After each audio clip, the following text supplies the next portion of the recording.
गुरुर्ब्रह्मा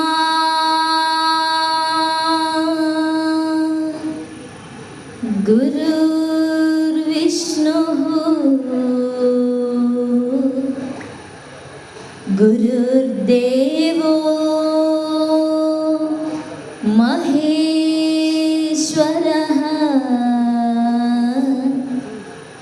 गुरुर्साक्षात्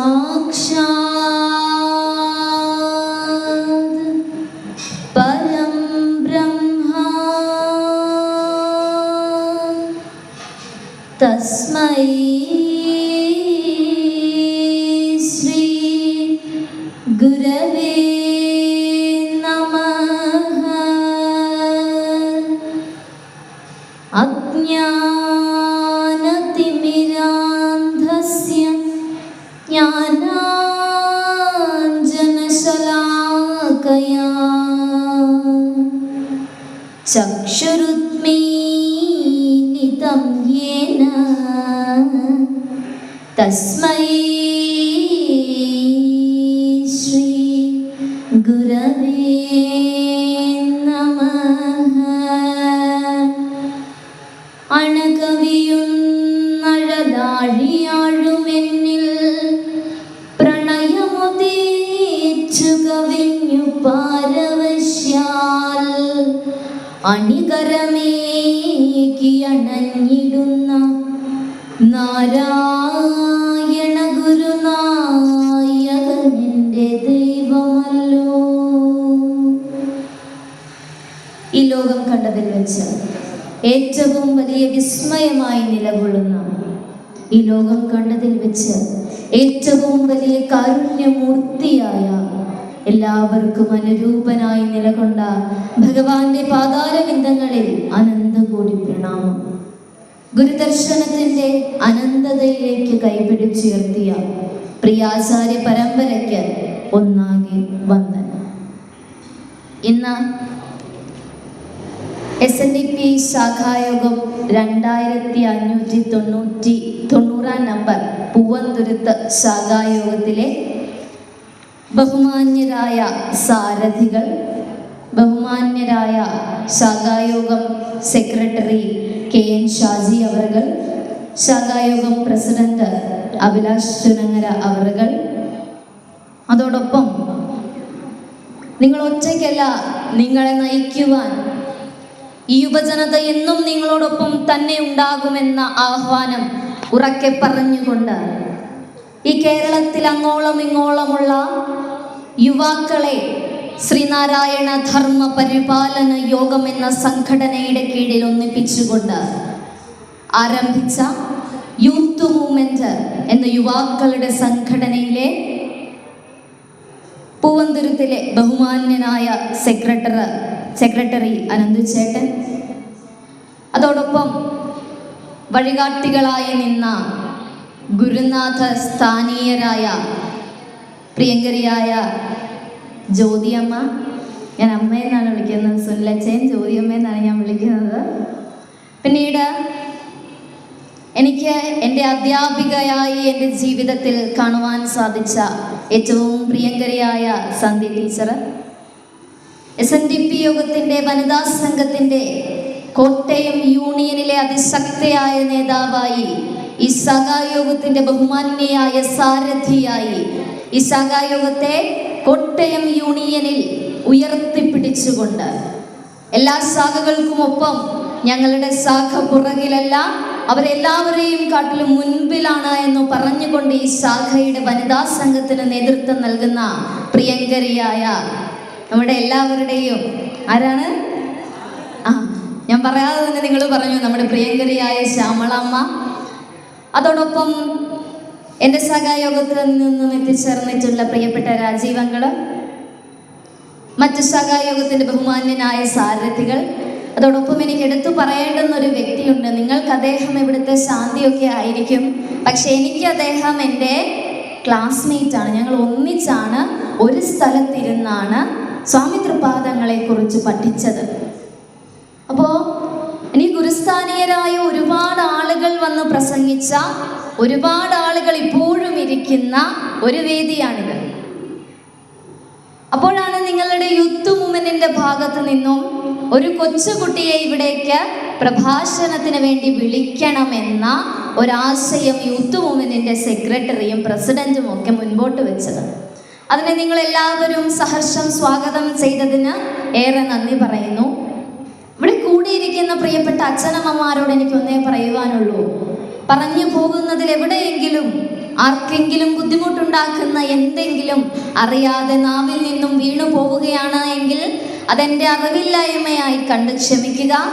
എന്തെങ്കിലും നല്ല കാര്യങ്ങൾ അറിയുവാൻ സാധിച്ചാൽ അത് ശ്രീമതി സന്ധ്യ ബിജുകുമാർ അടങ്ങുന്ന, ശ്രീമതി ശ്യാമളാമ്മ അടങ്ങുന്ന, എൻ്റെ ജ്യോതിയമ്മ അടങ്ങുന്ന എൻ്റെ ആചാര്യ പരമ്പരയുടെ ശ്രേഷ്ഠത ഒന്നുകൊണ്ട് മാത്രമാണെന്ന് പറഞ്ഞുകൊണ്ട് നമുക്ക് നമ്മുടെ ഇന്നത്തെ വിഷയത്തിലേക്ക് കടക്കാം. ഞാനിവിടെ വന്നപ്പോൾ ഞാനിവിടെ ഇരുന്ന് മാമ്പഴക്കൂട്ടത്തിൽ വെച്ച് പരിചയപ്പെട്ട കുറച്ച് കുട്ടികളോട് സംസാരിക്കുകയായിരുന്നു. അപ്പോൾ ഞാൻ പറഞ്ഞു, ഞാൻ നിൻ്റെ പേര് പറയും. അവൻ എന്നോടൊരു കാര്യം പറഞ്ഞപ്പോൾ ഞാൻ പറഞ്ഞു, ഞാൻ നിൻ്റെ പേര് പറയുമെന്ന് പറഞ്ഞപ്പോൾ എന്നോട് പറഞ്ഞു, ചേച്ചി എൻ്റെ പേര് മാത്രം ചേച്ചി പറയരുതെന്ന് എന്നോട് പ്രത്യേകം പറഞ്ഞു. അവൻ എന്നോട് ചോദിച്ചാ, എന്താ ഞങ്ങളുടെ ശാഖയിൽ വന്നേ, ഇവിടെ എന്തെങ്കിലും പറയാൻ വന്നതാണോ എന്ന് ചോദിച്ചു. ഞാൻ ചോദിച്ചു, നീ നോട്ടീസ് നോക്കിയില്ലേ? ഓ, അതൊക്കെ എന്തിനാ നോക്കുന്നത്, ഇവിടെ വരുമ്പോൾ അറിയാലോ എന്താ പരിപാടി എന്ന് അറിയാലോ എന്ന്. എന്നിരുന്നാലും നമ്മൾ ഇന്ന് എടുത്തിരിക്കുന്ന വിഷയം എന്താണ്? നിങ്ങൾ ആരും നോട്ടീസ് നോക്കിയിട്ടില്ലെന്ന് എനിക്കറിയാം. ഇന്നത്തെ നമ്മുടെ വിഷയം കാരുണ്യമൂർത്തിയായ ഗുരു എന്നതാണ്. നമ്മൾ ആദ്യം പറഞ്ഞു തുടങ്ങിയതുപോലെ തന്നെ ഈ ലോകം കണ്ടതിൽ വെച്ച് ഏറ്റവും വലിയ കാരുണ്യമൂർത്തിയായിരുന്നു നമ്മുടെ ഭഗവാൻ. ഒരച്ഛനും അമ്മയും ചേർന്നൊരു വിദ്യാർത്ഥിയെ സ്കൂളിലാക്കുവാൻ ചെല്ലുമ്പോൾ, അല്ലെങ്കിൽ രാവിലെ പരീക്ഷയുടെ സമയത്ത് കൊച്ചിനെ കൊണ്ടുപോയി ആക്കുവാൻ ശ്രമിക്കുമ്പോൾ അച്ഛനും അമ്മയും ആ കുട്ടിയോടൊരു കാര്യം പറയും. എന്ത് പറയും? പഠിച്ച് നല്ല മാർക്ക് വാങ്ങിച്ച് ക്ലാസ്സിൽ എന്താകണം എന്ന് പറയും. ഇവിടെ അമ്മമാരാണ് കൂടുതൽ അല്ലേ? അമ്മമാരെന്താകണം എന്ന് മക്കളോട് പറയുന്നത്? ഫസ്റ്റ് ആകണം എന്ന് പറയും. എന്നിട്ട് ഇന്ന് ഇവിടെ ഇരിക്കുന്ന ഭൂരിഭാഗം വരുന്ന ഈ അമ്മമാരും ഈ പറയുന്ന മക്കളെ കൊണ്ടുവന്നിട്ടുള്ളവരുടെ കാര്യമാണ് ഞാൻ പറയുന്നത്. ഈ പറയുന്ന അമ്മമാര് മക്കളുമായി വന്നിട്ട് ഈ പൊതുവേദിയിൽ നിങ്ങൾ എന്ത് ചെയ്തു? ഏത് സീറ്റിൽ വന്നിരുന്നു? ഇങ്ങോട്ട് നോക്കിയാറിയാം നിങ്ങൾ ഏത് സീറ്റിൽ ഇരുന്നതെന്ന്. ഏറ്റവും പുറകിലത്തെ സീറ്റിലിരുന്നു അല്ലേ? എന്നിട്ട് വീട്ടിൽ ചെന്നിട്ട് എന്ത് പറഞ്ഞു കൊടുക്കും? ക്ലാസ്സിൽ ഫസ്റ്റ് ആണ് അല്ലേ? നാളെ ഒക്കെ വെച്ച് തിരിച്ച് ചോദിക്കും, പിന്നെ എന്ത് കാണിക്കാൻ അമ്മേനെ കൊണ്ട് ഏറ്റവും പുറകിലത്തെ സീറ്റിലിരുത്തിയാണ്. അപ്പോൾ അതിന് പറയാനുള്ള ഉത്തരം ഒരുക്കി വെച്ചിട്ട് വേണം ഏറ്റവും പുറകിൽ കൊണ്ടുപോയിരുത്താൻ. എന്നിരുന്നാലും നമുക്കറിയാം, ശ്രീനാരായണ ഗുരുദേവൻ എന്ന് പറയുന്നത് നമ്മൾ എത്ര പഠിച്ചാലും തീരാത്തത്ര നമുക്കറിയുവാനുള്ള ഈ സുവോളജിയും ബോട്ടണിയും ഒക്കെ പോലെ ശ്രീനാരായണോളജി എന്ന് പറയുന്ന ഒരു വിഷയം കൊണ്ടുവരുവാനുള്ള കഷ്ടപ്പാടിലാണ് നമ്മുടെ കുറച്ച് യുവാക്കൾ. ഇതൊക്കെ അറിഞ്ഞായിരുന്നോ? ഇതൊന്നും നമ്മളെ ആരും അറിയിക്കില്ല. നമ്മൾ അറിയാതെ കിടന്ന ചരിത്രം ഒരുപാടുണ്ട്. ആ ചരിത്രത്തിലാണ് നമ്മൾ ആറാട്ടുപുഴ വേലായുധ പണിക്കരെ കുറിച്ചൊക്കെ പഠിച്ചത്. ഞാൻ ഈ ശാഖയിലെ 2 കുടുംബ യൂണിറ്റിൽ വന്ന് സംസാരിച്ചിട്ടുണ്ട്. ഏത് കുടുംബ യൂണിറ്റ് ആണെന്ന് എനിക്കറിയില്ല. 2 കുടുംബ യൂണിറ്റിൽ വന്ന് സംസാരിച്ചു. 2 കുടുംബ യൂണിറ്റിൽ ഞാൻ ചോദിച്ച ചോദ്യങ്ങൾക്കെല്ലാം നിങ്ങൾ എല്ലാവരും ഉത്തരം പറഞ്ഞിട്ടുണ്ട്. അതുകൊണ്ട് തന്നെ നിങ്ങൾക്ക് എന്നെ കാണാൻ ഒരുപക്ഷെ ആകാംക്ഷയോ താല്പര്യവും ഒക്കെ ഉണ്ടാകാം. പക്ഷേ നിങ്ങളുടെ ഈ ആകാംക്ഷ എൻ്റെ ഉള്ളിൽ ഭയം ഉണ്ടാക്കുന്നുണ്ട്. കാരണം എവിടെയെങ്കിലും അറിയാതെയെങ്കിലും ഒരു പിഴവ് സംഭവിച്ചാൽ അത് ഇത്രയും നാൾ ഗുരുവിനെ കുറിച്ച് എന്നെക്കാളേറെ പഠിച്ചറിഞ്ഞ നിങ്ങൾക്കൊരു അരോചകത്വമായിട്ട് തോന്നും. അതുകൊണ്ടാണ് ഞാൻ ആദ്യം പറഞ്ഞത്, എന്തെങ്കിലും തെറ്റുകുറ്റങ്ങൾ വന്നു പോവുകയാണ് എങ്കിൽ എന്നോട് ക്ഷമിക്കണമെന്ന്. നമുക്കറിയാം, ശ്രീനാരായണ ഗുരുദേവ തൃപാദങ്ങളെ നാം പഠിക്കുവാൻ തയ്യാറാകുകയാണ് എങ്കിൽ നമ്മളുടെ മുന്നിലേക്ക് സ്വാമി തൃപാദങ്ങൾ തന്നെ വരച്ചു കാട്ടിത്തരുന്ന കുറച്ച് വഴികളുണ്ട് ഗുരുവിനെ പഠിക്കുവാൻ. ആദ്യത്തേത് തീർച്ചയായും ശ്രീനാരായണ ഗുരുദേവനെ കുറിച്ച് ഗുരുദേവ ശിഷ്യന്മാർ എഴുതിയ ജീവചരിത്രങ്ങൾ പഠിക്കുക എന്നുള്ളതാണ്. പിന്നീട് വരുന്നത് ഈ പറയുന്ന ശിഷ്യന്മാർ രചിച്ച കൃതികളുണ്ട്. നമുക്കറിയാം ഗുരുസ്തവം, ഗുരുഷട്കം എന്ന്. ഈ ഗുരുസ്തവത്തിന് മറ്റൊരു പേരാണ് സമാജസ്തുതി. ഈ പറഞ്ഞ സമാജസ്തുതി ആശാൻ ഗുരുവിന്റെ 60-ാം പിറന്നാൾ ആഘോഷിക്കുന്ന വേളയിൽ സമാനമായി നൽകുമ്പോൾ ഇന്ന് നാം ചൊല്ലുന്നതിൽ നിന്നും അപ്പുറമായി ഒരു പദ്യം കൂടി ഈ പറഞ്ഞ ഗുരുസ്തവത്തിൽ ഉണ്ടായിരുന്നു.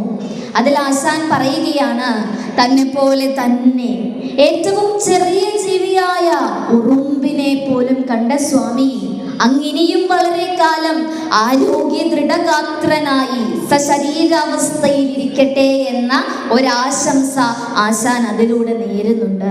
പക്ഷെ ഗുരുവിന്റെ മഹാസമാധിക്ക് ശേഷം അത് ചൊല്ലുന്നത് തെറ്റായത് കൊണ്ടാണ് നാം ആ പദ്യം ഒഴിവാക്കുന്നത്. അതിപ്രകാരമായിരുന്നു: തൻ പോലെയറുമ്പാതിയയും പാർത്തിടുമങ്ങയ്ക്ക് അൻപോടുലകർത്തിപ്പു ചിരായുസുതയാത്തേ മുൻപോൽ സുഖമായി മേന്മ തൊടുന്നോർ കരുളും കാൽ തുമ്പോടിനിയും വാഴ്ക ശതാബ്ദം ഗുരുമൂർത്തേ. നമ്മൾ കുറച്ചു മുമ്പ് പറഞ്ഞ ആ ഒരു ആശംസ ആശാൻ ആ പദ്യത്തിൽ ഉൾപ്പെടുത്തിയിട്ടുണ്ട് എന്നുള്ള ഒറ്റ കാരണത്താലാണ് ഗുരുവിന്റെ മഹാസമാധിക്ക് ശേഷം ആ ഒരു പദ്യം ഒഴിവാക്കി നാം ഗുരുസ്തവം എന്ന കൃതി ചൊല്ലുന്നത്. കുമാരനാശാന്റെ ജീവിതം നോക്കുകയാണെങ്കിൽ നമുക്കറിയാം, ഗുരുവിന്റെ ചിന്നസ്വാമി എന്ന് വിളിക്കുവാൻ ഏറ്റവും യോഗ്യനായ ഒരേ ഒരു വ്യക്തി മഹാകവി കുമാരനാശാൻ മാത്രമായിരുന്നു. ആശാൻ ഗുരുപാദ ദശകത്തിലൂടെ പറയുന്നുണ്ട്: ധീമാചാരലോപം സുഭഗദൃഢ ശരീരന്നു കാമാപവാദം ശ്രീമാനിൽ ശ്രീമതം ശിക്ഷിതനിൽ അതനു ദുർവാര വൈദുഷ്യഗർവം ഈ മുട്ടോതുന്ന ദോഷം ചെറുതുമിഹ നിരാലംബമാക്കുന്നു പാർക്കിൽ ഭൂമാനെന്റെ ശ്രീകേന്ദ്രൻ പുനരിവയെ നിനച്ചൻപിൽ ഞാൻ കുമ്പിടുന്നേ. ആശാൻ അവിടെ പറയുകയാണ്, നല്ല സൗന്ദര്യമുള്ള ഒരാളെ സംബന്ധിച്ചിടത്തോളം അയാൾക്ക് തനിക്ക് സൗന്ദര്യമുണ്ട് എന്ന അഹങ്കാരം അയാളുടെ ഉള്ളിൽ ഉണ്ടാകുകയാണ്. നല്ല അറിവുള്ള ഒരാളെ സംബന്ധിച്ചിടത്തോളം തനിക്ക് വലിയ അറിവുണ്ട് എന്ന അഹങ്കാരം അയാളുടെ ഉള്ളിൽ ഉടലെടുക്കുകയാണ്. എന്നാൽ എൻ്റെ സ്വാമി തൃപ്പാദങ്ങളെ നോക്കുമ്പോൾ നിങ്ങൾക്ക് മനസ്സിലാകും, ഇപ്പറഞ്ഞ എല്ലാ ഗുണങ്ങളും ഒത്തു വന്നിട്ടും ഇതിൻ്റെ ഒന്നിൻ്റെയും പേരിലുള്ള അഹങ്കാരം എൻ്റെ സ്വാമിക്കുണ്ടായിരുന്നില്ല. അതാണ് ശ്രീനാരായണ ഗുരുദേവനെ മറ്റവതാര പുരുഷന്മാരിൽ നിന്നും വ്യത്യസ്തനാക്കി നിർത്തുന്നത്. ഇന്ന് നമ്മൾ കേൾക്കുന്നതാണ് ശ്രീനാരായണ ഗുരുദേവൻ ദൈവമല്ല മനുഷ്യനാണ് എന്നല്ലേ. എന്നാൽ ഈ പറയുന്ന ആരെങ്കിലും മുഹമ്മദ് നബി മനുഷ്യനാണെന്ന് പറയുന്നത് നമ്മൾ കേട്ടിട്ടുണ്ടോ? ഇല്ല. യേശു ക്രിസ്തു മനുഷ്യനാണെന്ന് പറയുന്ന ആരെങ്കിലും നിങ്ങൾ കണ്ടിട്ടുണ്ടോ? ഇല്ല. കാരണം അവർക്കറിയാം, അവരങ്ങനെ ഒരു പൊതുസ്ഥലത്ത് നിന്ന് പറഞ്ഞാൽ പിറ്റേ ദിവസം വേണ്ട അടുത്ത നിമിഷം അവർ വിവരമറിയുമെന്ന്. പക്ഷെ നമ്മളോട് പറയാൻ നമ്മൾ തിരിച്ചു ചോദിക്കാൻ ചെല്ലില്ല. അതിന്റെ കാരണം സ്വാമി തന്നെ പറഞ്ഞു, ഈഴവർക്കിടയിൽ ഒരിളക്കം കാണുന്നുണ്ട്, കടൽ പുറത്തെ മണലുപോലെ ഒന്നിനോടൊന്ന് ചേരാതെയുള്ള ഇളക്കം. നമ്മുടെ സംഘടനയെ നെഞ്ചോട് ചേർത്ത് നിർത്തുവാൻ നമ്മൾ തയ്യാറാകുമ്പോഴാണ് നമ്മൾ യഥാർത്ഥ ശ്രീനാരായണീയരാകുന്നത്. ഒരു ദുഃഖം വരുമ്പോഴല്ല സ്വാമിയെ പ്രാർത്ഥിക്കേണ്ടത്, മറിച്ച് നമ്മുടെ സന്തോഷാവസ്ഥയിലും ഗുരുവിനെ വിളിക്കുവാൻ നാം തയ്യാറാകുകയാണ് എങ്കിൽ അപ്പോഴാണ് നമ്മുടെ ഉള്ളിൽ യഥാർത്ഥ ഭക്തി ഉണ്ടെന്ന് നമുക്ക് പറയുവാൻ സാധിക്കുന്നത്. ഇന്ന് നമ്മൾ ഭയക്കുന്നൊരു കാലഘട്ടമുണ്ട്. സ്വന്തം മാതാപിതാക്കളെ കൊല്ലുന്ന അഫാനെ പോലെയുള്ള കുട്ടികൾ നമ്മുടെ സമൂഹത്തിൽ ഉടലെടുക്കുമെന്ന ഭയം നമ്മുടെ ഉള്ളിലുണ്ട്. ആ വാർത്ത പത്രങ്ങളിൽ വരുമ്പോൾ ഇവിടെ ഇരിക്കുന്ന ഓരോ അച്ഛനമ്മമാരും പ്രാർത്ഥിച്ചിട്ടുണ്ട്, എൻ്റെ മകൻ അല്ലെങ്കിൽ എൻ്റെ മകൾ അങ്ങനെ ആകരുതെന്ന്. ഇല്ലേ? ഉണ്ട്. ഇവിടെ അമ്മമാരാണ് ഇരിക്കുന്നത്. ഞാൻ നിങ്ങളോടാണ് ചോദിക്കുന്നത്, നിങ്ങൾ പ്രാർത്ഥിച്ചിട്ടില്ലേ എൻ്റെ കുഞ്ഞങ്ങനെ ആകരുതെന്ന്? പക്ഷേ അവരെ രവിവാര പാഠശാല ക്ലാസ്സുകളിലേക്കും ഇതുപോലെയുള്ള സത്സംഗങ്ങളിലേക്കും ഒക്കെ കൊണ്ടുവരാൻ നിങ്ങൾ വിമുഖത കാണിക്കുമ്പോൾ നാളെ വൃദ്ധസദനങ്ങളിലേക്കും മറ്റും പോയി താമസിക്കുവാൻ തയ്യാറായിക്കൊള്ളണം. ഗുരുവിനെ പഠിച്ച ഒരു വിദ്യാർത്ഥിയും നാളെ തൻ്റെ മാതാപിതാക്കളെ കൊണ്ടുചെന്നാക്കുവാൻ വൃദ്ധസദനങ്ങൾ തേടിപ്പോകില്ല. അതിൻ്റെ കാരണം ഒരമ്മ തന്നെ എങ്ങനെയാണ് ഈ ഭൂമിയിലേക്ക് പ്രസവിച്ചിട്ടതെന്ന് പിണ്ഡനന്ദി എന്ന ഒറ്റ കൃതിയിലൂടെ സ്വാമി പറഞ്ഞു തന്നു. ആ കൃതിയിലെ ഒരു പദ്യത്തിൽ ഗുരു പറയുന്നുണ്ട്, എന്തള്ള എന്നെ അകമേ ചുമടായി കിടത്തി വെന്തുള്ളലിഞ്ഞു വെറുതെ നെടുവീർപ്പുമിട്ടു നൊന്തിഞ്ഞു പെറ്റു നരി പോലെ കിടന്നു ചിന്താവതിങ്ങടിയനൊന്നരുളിടു ശംഭോ.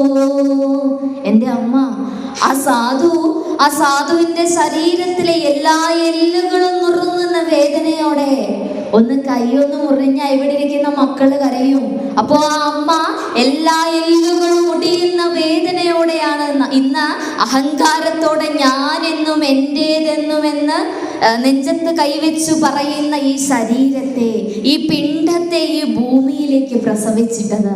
എന്നെ പ്രസവിച്ചിട്ടിട്ട് ഒരു നരി കൂവുന്നത് പോലെ എൻ്റെ അമ്മ കിടന്ന് കൂവിയപ്പോ, പോട്ടമ്മേ സാരമില്ല, എനിക്ക് വെളിയിലോട്ട് വരാനല്ലേ അമ്മ ഈ വേദന സഹിച്ചത് എന്ന് പറയുവാൻ എനിക്ക് സാധിച്ചില്ലല്ലോ സ്വാമി. ഇതെല്ലാം കണ്ട് അവിടെ കിടന്ന് കൈകാലിട്ടടിച്ച് കരയുവാനല്ലാതെ എനിക്ക് എന്തിന് സാധിക്കുന്നു സ്വാമി എന്ന് ഭഗവാൻ അവിടെ നമ്മളോട് പറഞ്ഞു തരികയാണ്. ഇത് പഠിച്ച ഒരു കുട്ടിയും നാളെ അച്ഛനമ്മമാരുടെ നേർക്ക് വിരൽ ചൂണ്ടി സംസാരിക്കുകയില്ല. അവർ പറയുന്നതിനപ്പുറത്തേക്ക് ചിന്തിക്കുവാൻ ആ വിദ്യാർത്ഥി ഒരിക്കലും തയ്യാറാവുകയില്ല. അല്ലെങ്കിൽ തീർച്ചയായും നമ്മൾ ഭയക്കുന്ന ജാതിക്കും മതത്തിനും അടിമപ്പെട്ടൊരു സമൂഹം ഇവിടെ ഉടലെടുക്കുക തന്നെ ചെയ്യും. അതിന്റെ പ്രത്യക്ഷ ഫലങ്ങളാണ് നമ്മൾ ഇന്ന് ഈ സമൂഹത്തിൽ കാണുന്നത്. പക്ഷേ ഒരു വിദ്യാർത്ഥിയും അങ്ങനെ ആയി പോകരുത് എന്ന് ഇവിടെ ഇരിക്കുന്ന അച്ഛനമ്മമാർ ആഗ്രഹിക്കുന്നുണ്ട് എങ്കിൽ ദയവ് ചെയ്ത് എൻ്റെ എളിയ അഭ്യർത്ഥനയാണ് നിങ്ങളോട്. ശ്രീനാരായണ ഗുരുദേവനും ഗുരുദേവ ദർശനവും എന്താണ് എന്ന യഥാർത്ഥ ബോധം, ശ്രീനാരായണ ഗുരുവും ഗുരുദേവ ദർശനവും എന്താണെന്ന യഥാർത്ഥ ബോധം നിങ്ങൾ ഇവിടെ ഇരിക്കുന്ന അല്ലെങ്കിൽ ഈ ശാഖായോഗത്തിലുള്ള ഇന്ന് നിങ്ങളുടെ കൂടെ വരാതെ വീടുകളിൽ ഒറ്റയ്ക്കിരിക്കുന്ന നിങ്ങളുടെ മക്കൾക്ക് പഠിപ്പിച്ചു കൊടുക്കണം. അല്ലെങ്കിൽ ഈ പറയുന്നത് പോലെ നമ്മൾ ഭയക്കുന്ന ഒരു ഇന്ത്യ നാളെ ഉണ്ടാകും. മതങ്ങൾ തമ്മിലും ജാതികൾ തമ്മിലുമുള്ള മത്സരങ്ങളിൽ നിന്നുമുള്ള മോചനമാണ് ഇന്ന് ഇന്ത്യയുടെ ഏറ്റവും വലിയ ആവശ്യമെന്ന് ശ്രീനാരായണ ഗുരുദേവൻ പറഞ്ഞിട്ടുണ്ട്.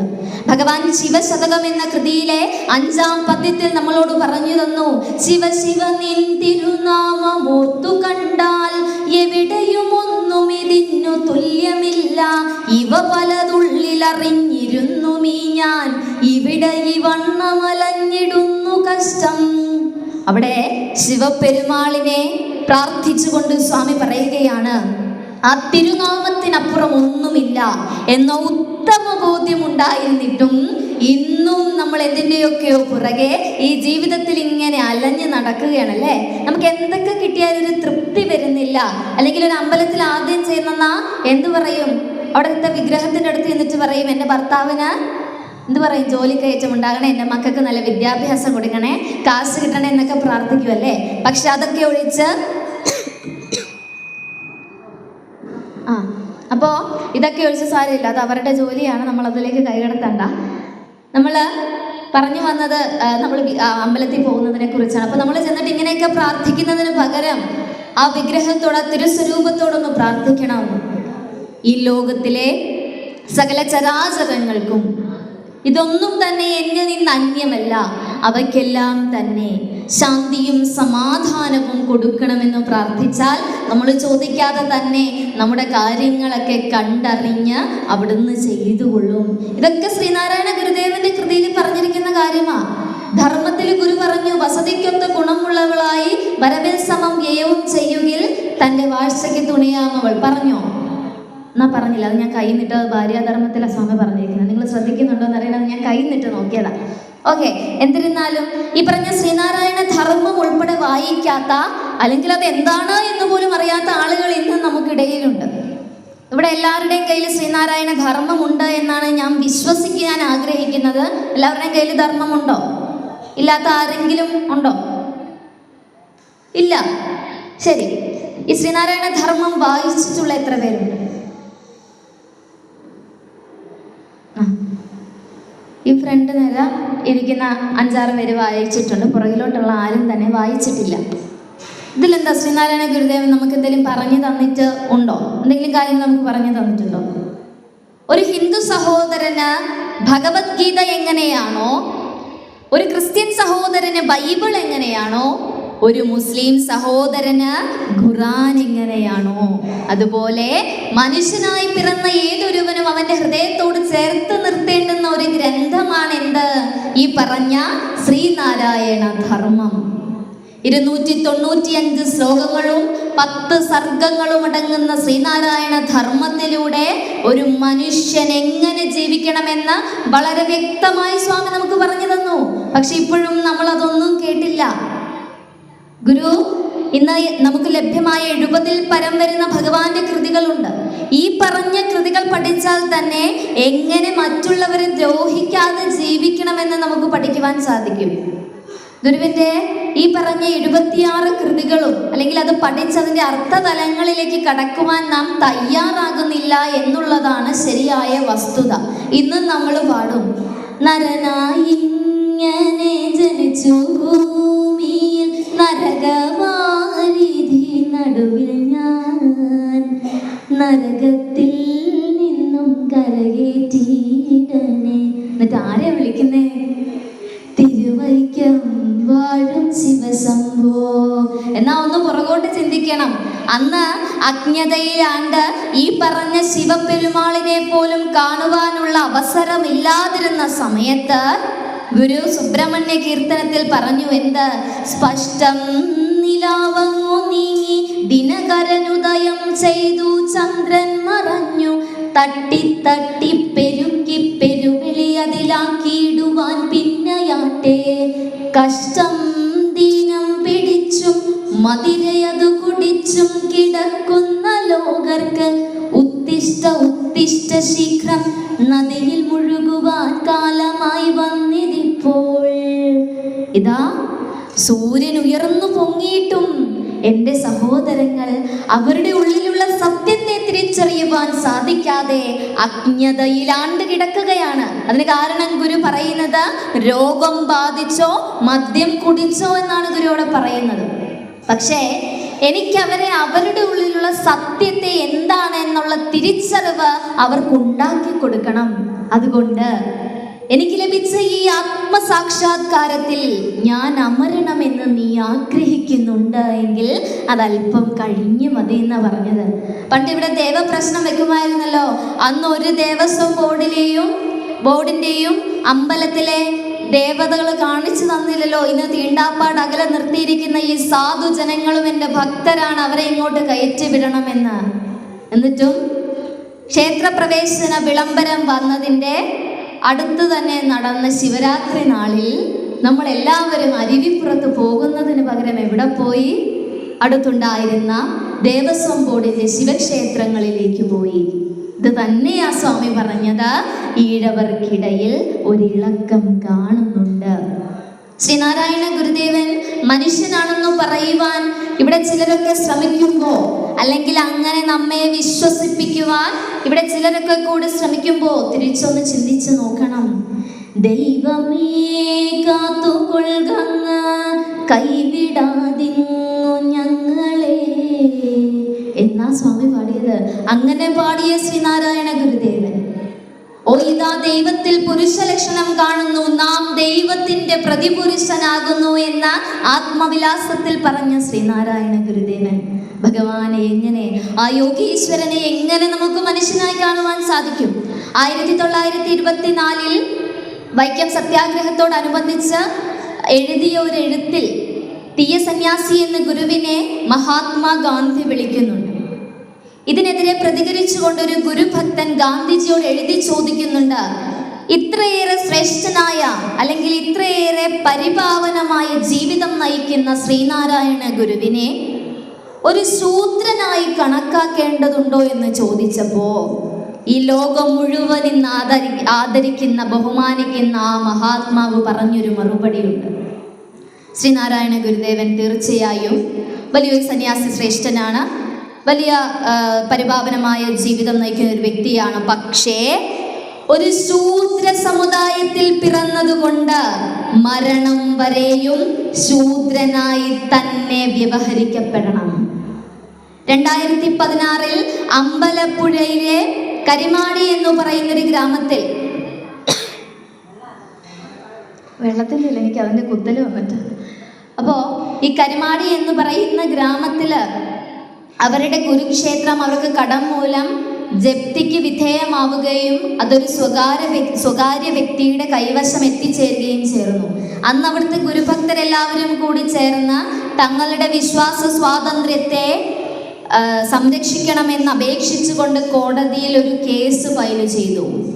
അന്ന് ഈ പറയുന്ന കോടതി 2016 ഈ പറയുന്ന ഇവിടുത്തെ ഭരണ വ്യവസ്ഥിതി ശ്രീനാരായണ ഗുരുദേവനെ കുറിച്ച് പറഞ്ഞൊരു വാചകമുണ്ട്.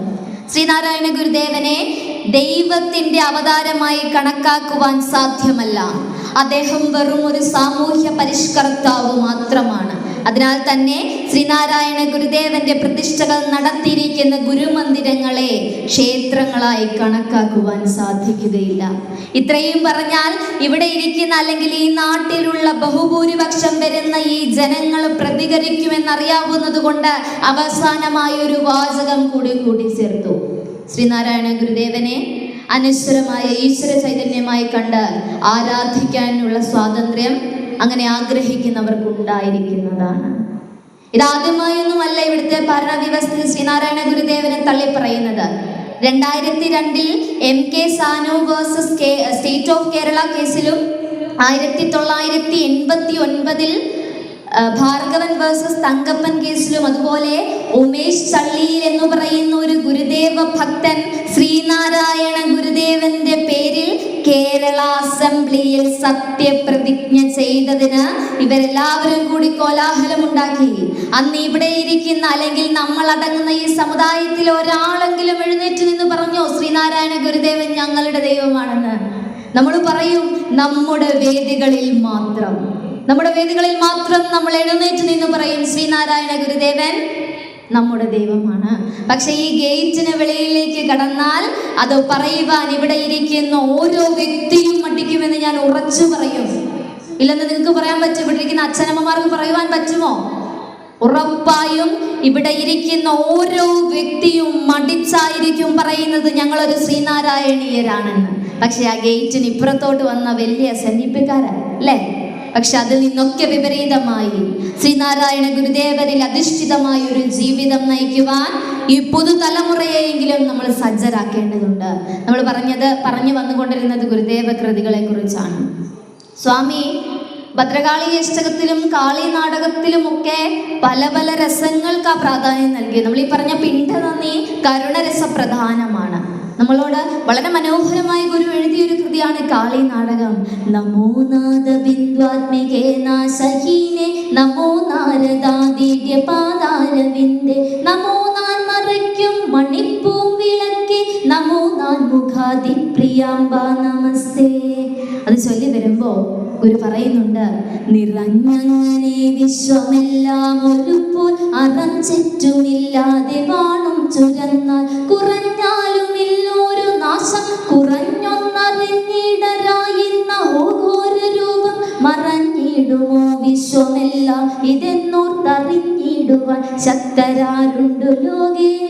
ഇന്ന് കാളി എന്ന് നമ്മളോട് ഒരാൾ പറയുമ്പോൾ അല്ലെങ്കിൽ ഭദ്രകാളി എന്ന് പറയുമ്പോൾ നമ്മുടെ എല്ലാവരുടെയും മനസ്സിലേക്ക് ആദ്യം അല്ലെങ്കിൽ 2ാം സ്ഥാനത്തേക്ക് ഓടിയെത്തുന്ന ഒരു ചിത്രമാണ് ചിത്രകാരന്മാർ പല പല വർഷങ്ങളായി വരച്ചു വെച്ചിരിക്കുന്ന, നൂറ്റാണ്ടുകളായി നമ്മുടെ ഉള്ളിൽ പതിപ്പിച്ചിട്ടിരിക്കുന്ന ഒരുപാട് കൈകൊണ്ട് നെയ്ത് അല്ലെങ്കിൽ ഒരുപാട് കൈകൾ കൊണ്ടുണ്ടാക്കിയിരിക്കുന്ന ഒരു പാവാടയൊക്കെ ഇട്ട് ഉഗ്രരൂപത്തിൽ നിൽക്കുന്ന ഒരു ഭഗവതിയുടെ രൂപം അല്ലേ?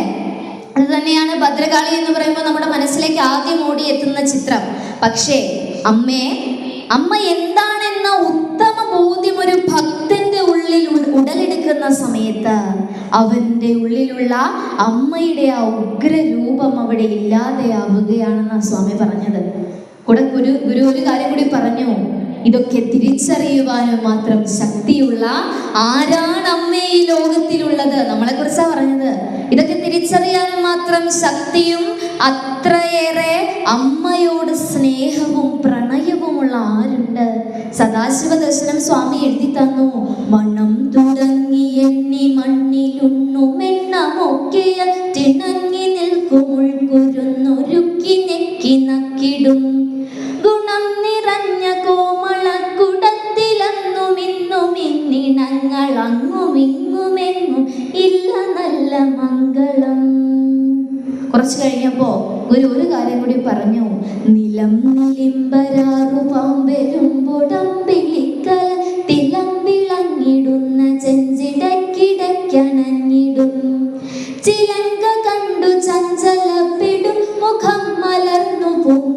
എനിക്ക് കുമ്പിടു പടിക്ക് നിക്കനിഞ്ഞു കൂറു നീ.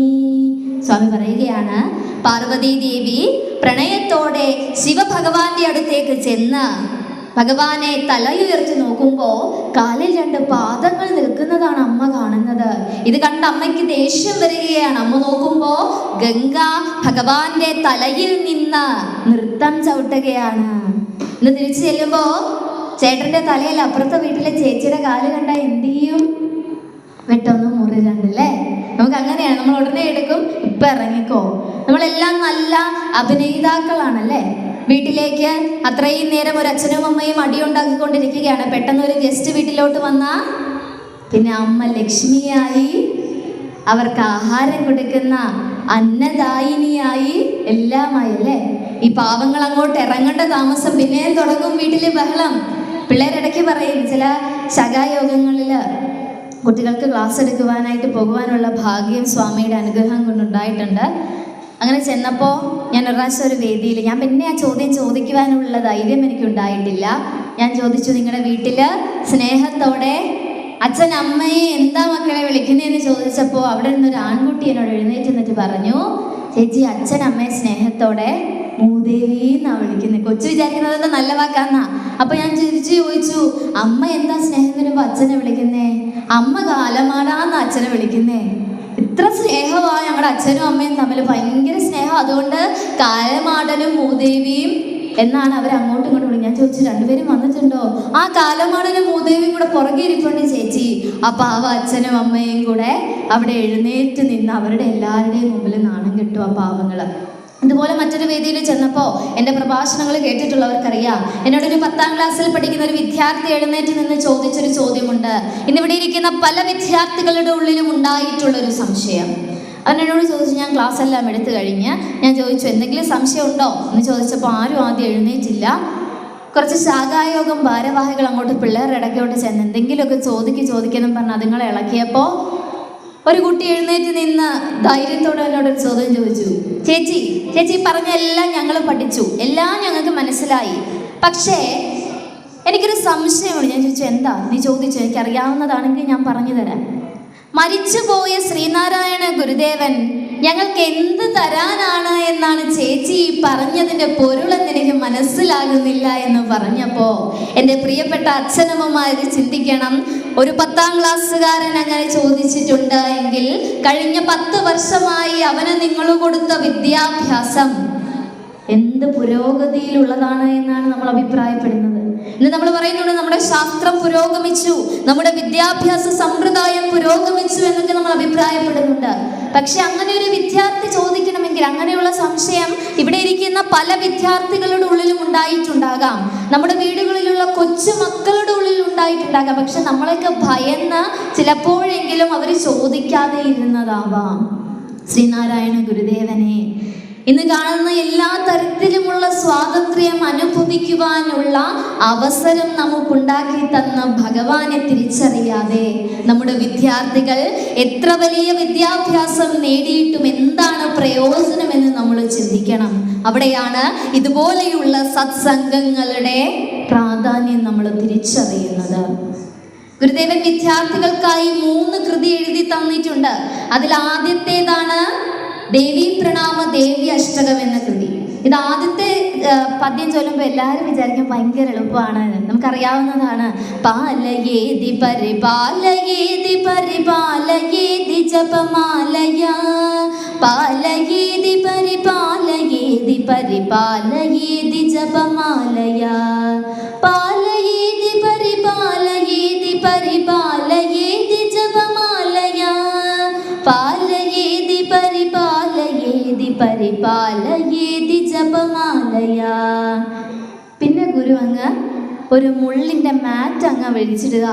പാദഭക്ത ജനപാലനാദിക പരായണ ഭവഭയാപഹ പൂതമാനസ പുരാണ പൂരുഷ പുരന്ദരാദി പുരുപൂജിത സാധു സാധിത സരസ്വതി സകല സമൃദായ സമുദാരത ശാന്ത ശാരദ ശശാങ്ക ശേഖര ശിവ ശിവ ശിവമുദീയതാം.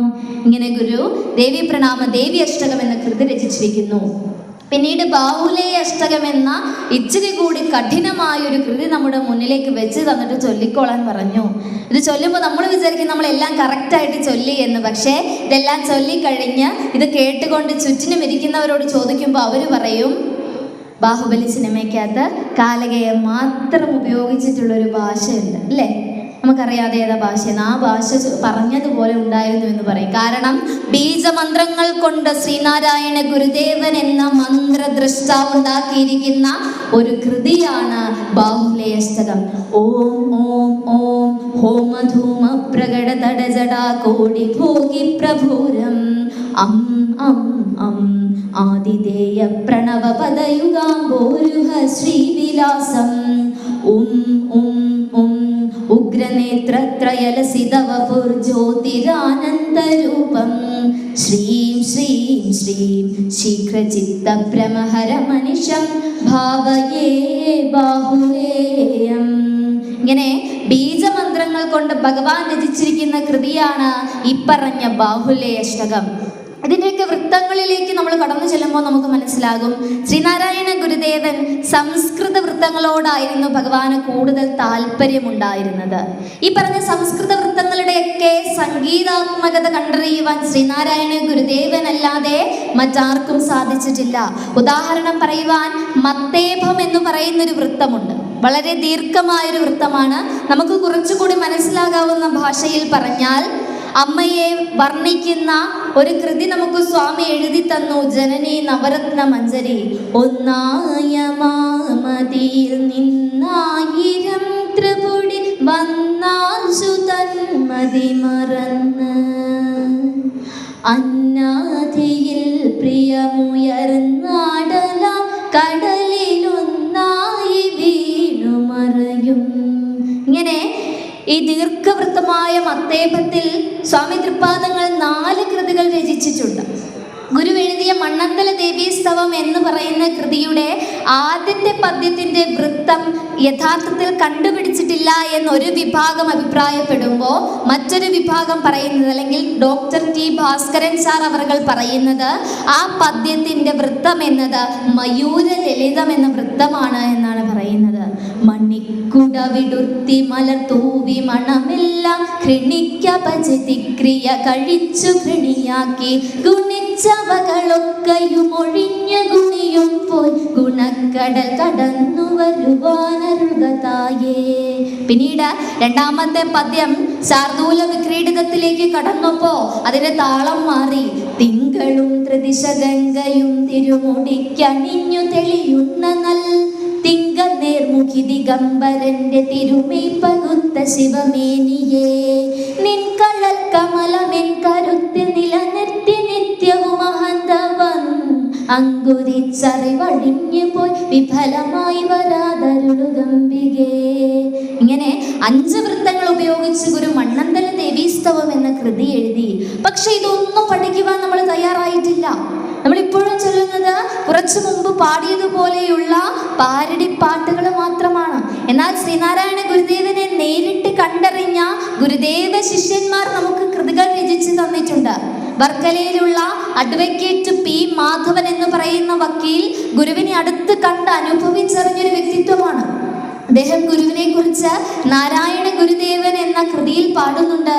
നാരായണ ഗുരുദേവൻ ദിവ്യനാരായണെന്നറിയുന്നു, നേരിട്ടു കണ്ടവർ പോലും അങ്ങേ നേരെ അറിഞ്ഞില്ല തന്നെ.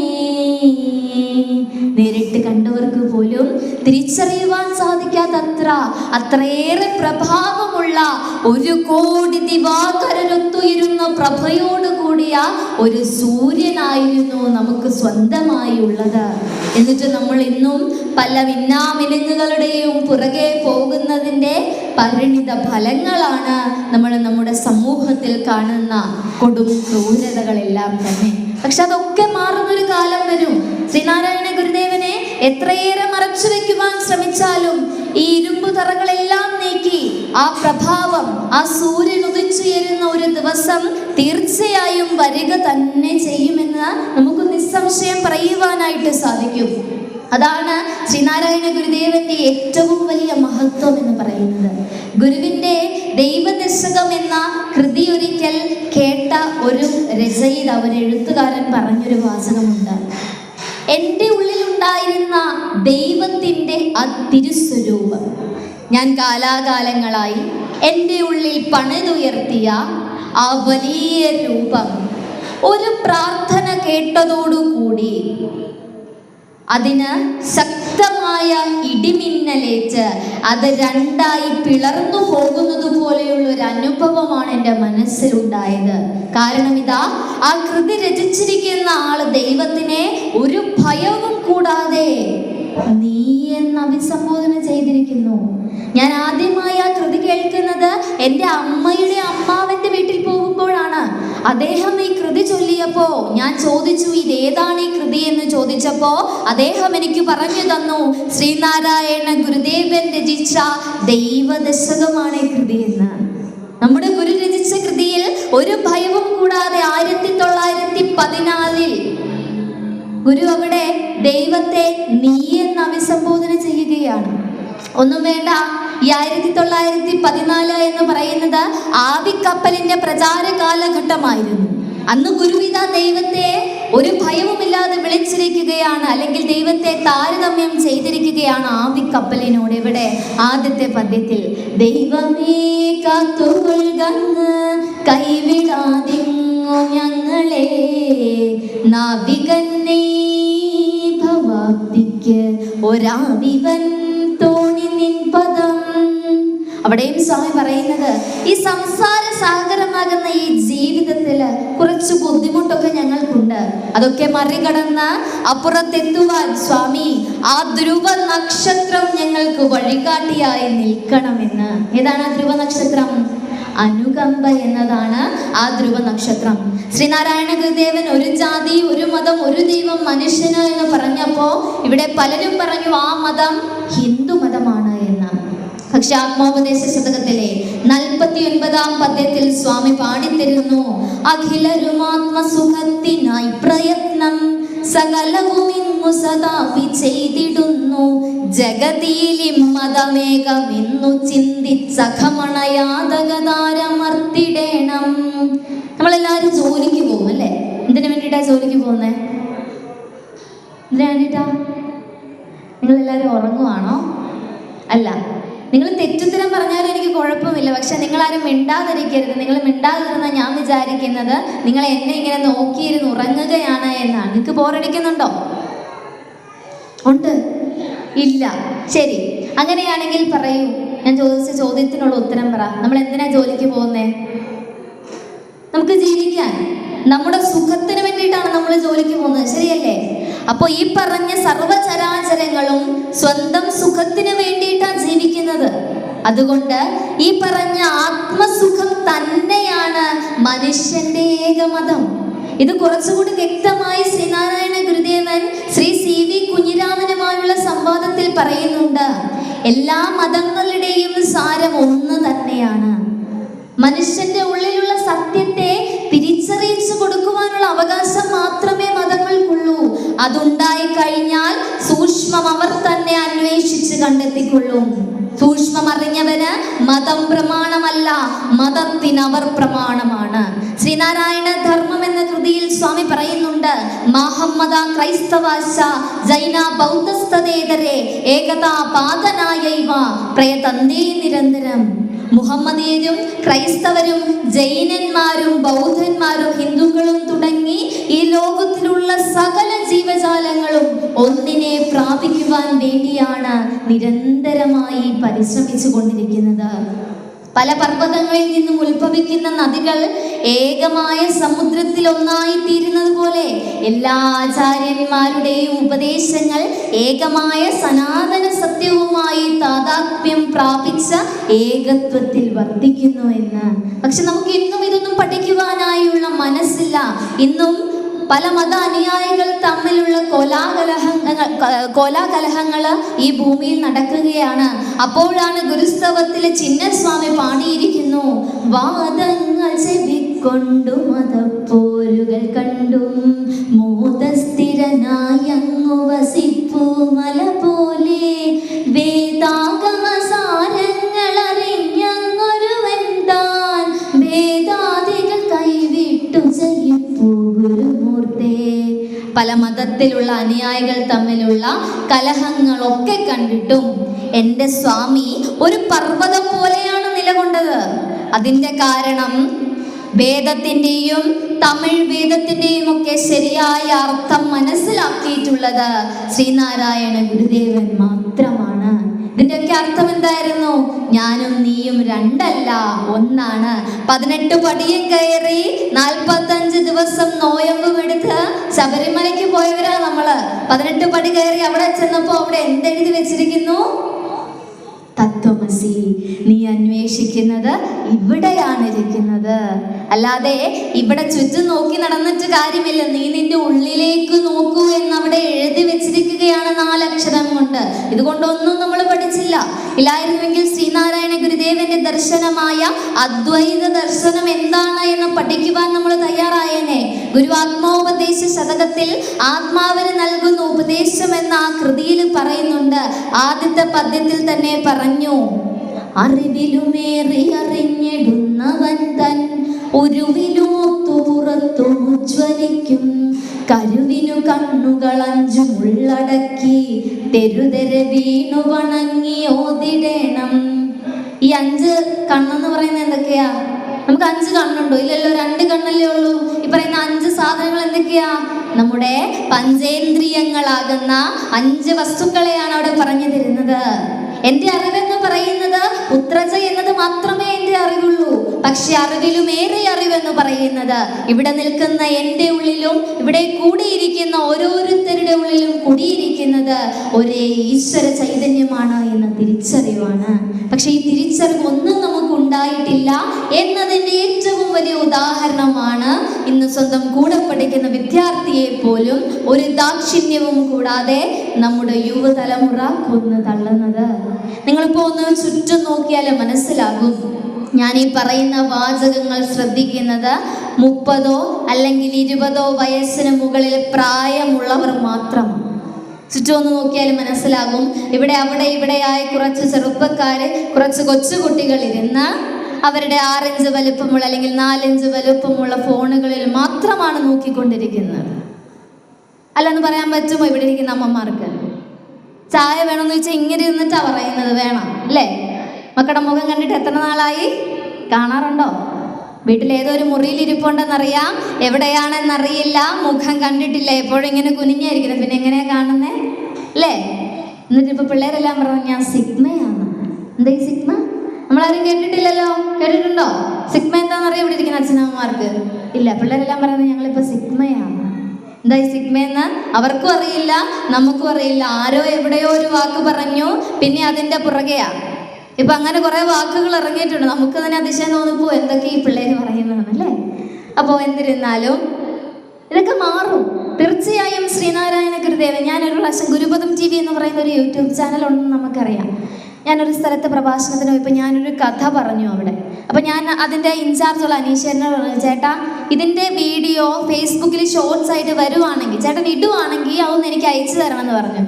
ഈ ചേട്ടൻ അതിനകത്ത് ഷോർട്സ് ആയിട്ട് ഇട്ടു. പിന്നെ അന്ന് ഏറി കയറിയിട്ട് ഇന്നേ വരെ എന്നെ തിരിച്ചിറങ്ങാനായിട്ട് സമ്മതിച്ചിട്ടില്ല. ഞാൻ എന്ത് അവിവേകം പറഞ്ഞതൊന്നും എനിക്കറിയത്തില്ല.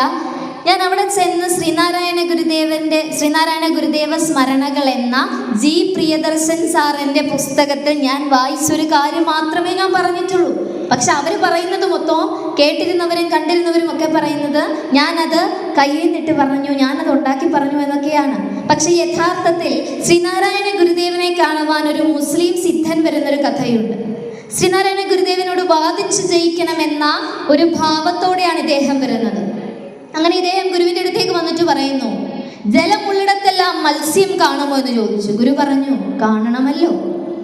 അപ്പോൾ അദ്ദേഹം അടുത്ത ചോദ്യം ചോദിച്ചു, ഈ നിൽക്കുന്ന തെങ്ങിൽ കരിക്കുണ്ട്, ആ കരിക്കിൻ്റെ ഉള്ളിൽ വെള്ളമുണ്ട്, അങ്ങനെയാണെങ്കിൽ അതിൻ്റെ ഉള്ളിൽ മത്സ്യം കാണുമോ എന്ന് ചോദിച്ചു. അപ്പോൾ അദ്ദേഹം വിചാരിച്ചു തീർച്ചയായും അതിൻ്റെ അകത്ത് കാണില്ല, അതുകൊണ്ട് താൻ ജയിച്ചു എന്ന് വിചാരിച്ച് നിൽക്കുമ്പോൾ ഇതാ തിരുമുഖത്ത് നിന്ന് അടുത്ത മറുപടി വരികയാണ്, നോക്കിക്കളയാം. അങ്ങനെ ഒരു ശിഷ്യനെ വിട്ട് ആ കരിക്കിടിയിപ്പിച്ച് അത് മുറിച്ചു നോക്കുമ്പോൾ മാനത്ത് കണ്ണി എന്ന് പറയുന്ന ചെറിയ മീൻ കുഞ്ഞുങ്ങളുടെ 2 കുഞ്ഞുങ്ങൾ അതിൻ്റെ ഉള്ളിലൂടെ ഓടിക്കളിക്കുകയാണ്. അങ്ങനെ ഈ സിദ്ധൻ തൻ്റെ അടുത്ത തന്ത്രം ഇറക്കി ഗുരുവിനോട് പറഞ്ഞു, എനിക്കൊരു സിദ്ധിയുണ്ട്. എന്നെ ഒരു മുറിയിൽ കയറ്റി പൂട്ടിയിട്ടാൽ ആ പൂട്ട് തുറക്കാതെ തന്നെ ഞാൻ വെളിയിൽ വരും. അങ്ങനെ ഗുരുവിനെയും ഇദ്ദേഹത്തെയും 2 മുറികളിലായി പൂട്ടിയിട്ട് കുറച്ച് കഴിഞ്ഞ് ശിഷ്യർ നോക്കുമ്പോൾ കൊച്ചു പിള്ളേര് ആളുകൾക്കിടയിലൂടെ ഓടിക്കളിക്കുന്നത് പോലെ അങ്ങോട്ടും ഇങ്ങോട്ടും നടക്കുന്ന ശ്രീനാരായണ ഗുരുദേവനെയാണ് ഇവർ കാണുന്നത്. മണിക്കൂറുകൾ കഴിഞ്ഞിട്ടും ഈ സിദ്ധനെ കാണുന്നില്ല.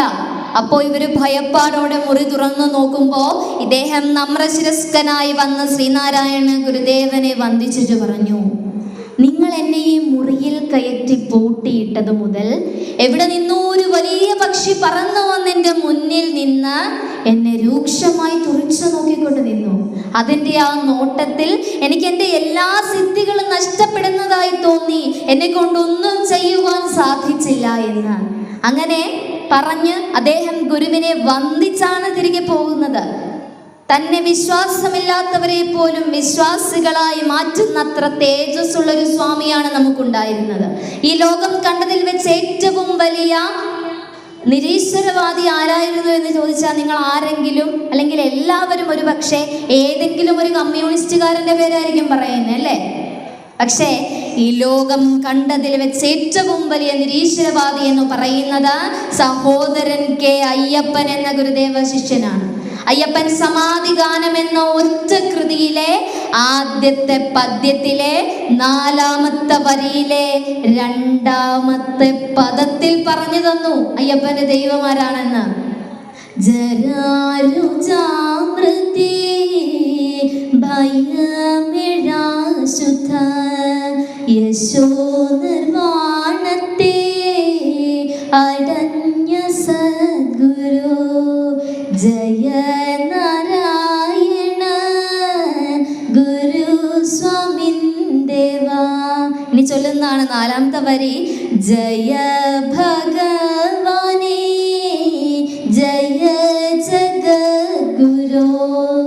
എന്താ വിളിച്ചേ? ജയ ഭഗവാനേ, എൻ്റെ സ്വാമിയാണത്. ഒരിക്കൽ അയ്യപ്പൻ ഗുരുവിനെ നമസ്കരിക്കുന്ന ഒരു ചിത്രം പ്രചരിച്ചതോടുകൂടി ആളുകളെല്ലാം അയ്യപ്പനെ സമീപിച്ചിട്ട് ചോദിച്ചു, അയ്യപ്പ, നീ എന്തിനാണ് ശ്രീനാരായണ ഗുരുദേവനെ വന്ദിച്ചത്? നീ ഒരു നിരീശ്വരവാദി അല്ലേ എന്ന് ചോദിച്ചപ്പോൾ അയ്യപ്പൻ പറഞ്ഞൊരു മറുപടിയുണ്ട്. അദ്ദേഹം പറഞ്ഞു, എനിക്കെൻ്റെ കമ്മ്യൂണിസത്തെ വേണ്ടെന്ന് വെക്കാം, എനിക്കെൻ്റെ സോഷ്യലിസത്തെ വേണ്ടെന്ന് വെക്കാം, പക്ഷേ എനിക്കെൻ്റെ സ്വാമിയെ മാത്രം വേണ്ടെന്ന് വെക്കുവാൻ സാധിക്കില്ല. അതാണൊരു ഭക്തൻ്റെ ഉള്ളിൽ ഉണ്ടാകേണ്ടുന്ന യഥാർത്ഥ ഭക്തി എന്ന് പറയുന്നത്. നമുക്കറിയാവുന്നതാണ് പരവൂർ കേശവൻ വേദാന്തിയെ കുറിച്ചല്ലേ? കേശവൻ വേദാന്തിയെ കുറിച്ച് കേട്ടിട്ടുള്ള 1-2 പേരെങ്കിലും ഇവിടെ കാണും. ശ്രീനാരായണ ഗുരുദേവൻ തൻ്റെ സ്വത്ത് വകകളെല്ലാം SNDP യോഗത്തിന് എഴുതി കൊടുക്കാതെ ധർമ്മസംഘത്തിന് എഴുതി കൊടുത്ത് അത് പിന്നീട് കേസുകളിലേക്കും മറ്റും നീങ്ങിപ്പോകുന്നൊരവസ്ഥ ഉണ്ടായതൊക്കെ നമ്മളെല്ലാവർക്കും അറിയുന്നതാണ്. അന്ന് ഗുരു എഴുതി കൊടുത്ത സമയത്ത്, ഗുരു സശരീരാവസ്ഥയിൽ ഇരിക്കുന്ന സമയത്ത് തന്നെ SNDP യോഗത്തിൻ്റെ ഭാഗത്തു നിന്നും ശ്രീ CV കുഞ്ഞിരാമൻ ശിവഗിരി മഠത്തിലെ സന്യാസിമാരെ നിരീക്ഷിക്കുന്നതിനു വേണ്ടി ശിവഗിരി മഠത്തിൽ യോഗത്തിൻ്റെ ചിലവിൽ, എടുത്തു പറയണം, യോഗത്തിൻ്റെ ചിലവിൽ കൊണ്ടുചെന്ന് താമസിപ്പിക്കുന്ന ആളാണ് ഈ പറഞ്ഞ പരവൂർ കേശവൻ വേദാന്തി. ഈ പരവൂർ കേശവൻ വേദാന്തി വന്ന വിവരം ഗുരുവിനെ അറിയിക്കുമ്പോൾ ഗുരു പറഞ്ഞു, കേശവന് ഏറ്റവും നല്ല മുറി തന്നെ കൊടുക്കണം. ഗുരു പറഞ്ഞതനുസരിച്ച് കേശവൻ ഏറ്റവും നല്ല മുറി കൊടുത്തു, ഏറ്റവും നല്ല സൗകര്യങ്ങൾ കൊടുത്തു. പക്ഷെ കേശവൻ ഒരിക്കൽ പോലും ഗുരുവിനെ വന്ന് കാണുവാൻ തയ്യാറാകുന്നില്ല. അങ്ങനെ ഇരിക്കുമ്പോൾ ഒരു ദിവസം കേശവന് തോന്നി, എന്നാൽ ഒന്ന് എന്ന് കണ്ടേക്കാം, എന്തായാലും ഇവിടെ ഉള്ളതല്ലേ, അപ്പോൾ ഒന്നിന്ന് കണ്ടേക്കാം എന്ന് വിചാരിച്ച് കേശവൻ ഗുരുവിനെ കാണുവാൻ വരികയാണ്. കേശവൻ ആ മുറിയിലേക്ക് പ്രവേശിച്ചപ്പോൾ ഗുരു അടുത്തു നിന്ന ശിഷ്യനോട് പറഞ്ഞു, കേശവൻ ഇരിക്കുവാൻ കസേര കൊണ്ടുവരൂ. അവിടെ നിന്ന് ശിഷ്യന്മാർ മുഴുവൻ ഞെട്ടി. കാരണം ഡോക്ടർ പൽപ്പുവും കുമാരനാശാനും പോലും നിന്നോ അല്ലെങ്കിൽ തറയിൽ പായിട്ടോ ഇരുന്ന് സംസാരിക്കാറാണ് പതിവ്. പക്ഷേ ഇതാ ശ്രീനാരായണ ഗുരുദേവൻ തന്നെ പറയുന്നു, കേശവൻ ഇരിക്കുവാൻ കസേര കൊണ്ടുവരൂ. അങ്ങനെ കേശവൻ ഇരിക്കുവാനുള്ള കസേര കൊണ്ടുവന്നു. ഗുരുവുമായി ഒരുപാട് നേരം സംസാരിക്കുന്നുണ്ട് അവിടെ കേശവൻ. അങ്ങനെ ഈ സംസാരമൊക്കെ കഴിഞ്ഞ് തിരിച്ചു പോകുമ്പോൾ ആ മധുര പാവന മനോജ്ഞവാണിയിൽ മതിമറന്നാണ് കേശവൻ തിരികെ മുറിയിലേക്ക് പോകുന്നത്. പിന്നീട് ഗുരുവിനെ കാണുവാൻ വരുന്നത് കേശവൻ ഒരു പതിവായി. അങ്ങനെ ഗുരുവിനോട് ഇടയ്ക്ക് കേസിന്റെ കാര്യങ്ങളൊക്കെ ചോദിക്കും. ഗുരു കറക്റ്റായിട്ടുള്ള മറുപടിയൊക്കെ പറഞ്ഞു കൊടുക്കും. ഒരു ദിവസം സംസാരിച്ച് വൈദിക മഠത്തിന് മുൻപിലെത്തി. അപ്പോൾ കേശവൻ കേസുമായി ബന്ധപ്പെട്ട് ചോദിച്ച കാര്യത്തിൻ്റെ ഏറ്റവും പ്രധാനപ്പെട്ട പോയിന്റിൽ കൊണ്ടുവന്ന് ഭഗവാൻ അവസാനിപ്പിക്കുന്ന സമയമാണ്. ഏകദേശം 3 മണിയോടടുത്തായി സമയം. ഗുരു കേശവനോട് പറയുന്ന സമയത്ത്, അല്ലെങ്കിൽ അവർ സംസാരിച്ച് തീരുന്ന ആ സമയത്ത് പതിവില്ലാതെ ഒരു കാക്ക കരയുന്നുണ്ട്. അപ്പോൾ ഗുരു കേശവനോട് പറഞ്ഞു, കേശവ ഓർത്തോളൂ, കാക്ക കരഞ്ഞു എന്ന് പറഞ്ഞു. ഞാൻ ഈ കേശവൻ എന്ന് പറയുമ്പോൾ സി കേശവനാണെന്ന് വിചാരിക്കരുത്. പരവൂർ കേശവൻ വേദാന്തിയാണ് കേശവൻ എന്ന് പറയുന്നത്. ഈ കേശവനപ്പോൾ സംഭവം എന്താണെന്ന് മനസ്സിലാകുന്നില്ല. കാരണം ഒരു കാക്ക കരഞ്ഞു, അതിലെന്താണ് ഇത്ര ഓർത്തിരിക്കാനെന്ന് വിചാരിച്ച് അദ്ദേഹം തിരികെ മുറിയിലേക്ക് പോകുന്നു. ഗുരുവിന്റെ മഹാസമാധി അടുക്കുന്ന സമയത്ത് ഗുരു കേശവനെ വിളിച്ചു വരുത്തി ചോദിച്ചു, കേശവന് നമ്മോടൊപ്പം നിൽക്കാമോ? ആലോചിക്കണം. SNDP യോഗത്തിന്റെ ഭാഗത്ത് നിന്ന് ശിവഗിരി മഠത്തിലെ സന്യാസിമാരെ നിരീക്ഷിക്കുന്നതിനു വേണ്ടി ശ്രീ CV കുഞ്ഞിരാമൻ യോഗത്തിന്റെ ചിലവിൽ ശിവഗിരി മഠത്തിൽ കൊണ്ടുവന്ന് താമസിപ്പിച്ചിരിക്കുന്ന ആളാണ് അദ്ദേഹം. രണ്ടാമതൊന്നും ചിന്തിക്കാതെ അദ്ദേഹം പറഞ്ഞു, നിൽക്കാമേ. അങ്ങനെ കേശവൻ ധർമ്മസംഘത്തിന് വേണ്ടി കോടതിയിൽ ഹാജരാകുന്നു. വിധി വരുന്നതിന്റെ തൊട്ട് തലേന്ന് കിട്ടാവുന്ന അത്ര തെളിവുകൾ ശേഖരിച്ച് കേശവൻ വേദാന്തി എല്ലാം എഴുതി ചിട്ടപ്പെടുത്തി പ്രാർത്ഥനയൊക്കെ കഴിഞ്ഞ് ആ ശിവഗിരി കുന്നിലൂടെ ഒന്ന് നടക്കാൻ ഇറങ്ങുമ്പോൾ വൈദിക മഠത്തിന് മുൻപിലെത്തുമ്പോൾ അറിയാതെ ആ കണ്ണുകൾ നിറഞ്ഞു പോവുകയാണ്. അദ്ദേഹം ചിന്തിച്ചു, ഞാനും ശ്രീനാരായണ ഗുരുദേവ തൃപാദങ്ങളും ഇരുന്ന് സംസാരിച്ച സ്ഥലമാണത്. അങ്ങനെ അതൊക്കെ ഓർക്കുന്ന സമയത്ത് അപ്പോഴും ഒരു കാക്ക കരയുന്നുണ്ട്. ഈ കാക്ക കരഞ്ഞപ്പോൾ കേശവന് പെട്ടെന്നൊരു കാര്യം ഓർമ്മ വന്നു. ഗുരു വന്നു പറഞ്ഞു, കേശവ ഓർത്തോളൂ, കാക്ക കരഞ്ഞു. അങ്ങനെ കേശവൻ അന്ന് ഗുരു പറഞ്ഞു തന്ന ഒരൊറ്റ പോയിന്റ് പിറ്റേ ദിവസം കോടതിയിൽ അവതരിപ്പിച്ച കേസ് ധർമ്മസംഘം വിജയിക്കുകയാണ്. ആ പോയിന്റ് ഇപ്രകാരമായിരുന്നു. ശ്രീനാരായണ ഗുരുദേവൻ കേശവനോട് പറഞ്ഞു, കേശവ, നമ്മെ യോഗത്തിന്റെ പ്രസിഡന്റായി കണ്ട് അവർ നമ്മെ ബഹുമാനിച്ചിട്ടുണ്ടാകാം, ആദരിച്ചിട്ടുണ്ടാകാം. പക്ഷേ നാം യോഗത്തിൽ അംഗമല്ലാത്തതിനാൽ നമ്മുടെ യാതൊരു സ്വത്ത് വകകളിലും അവർക്ക് അവകാശമുണ്ടായിരിക്കുന്നതല്ല.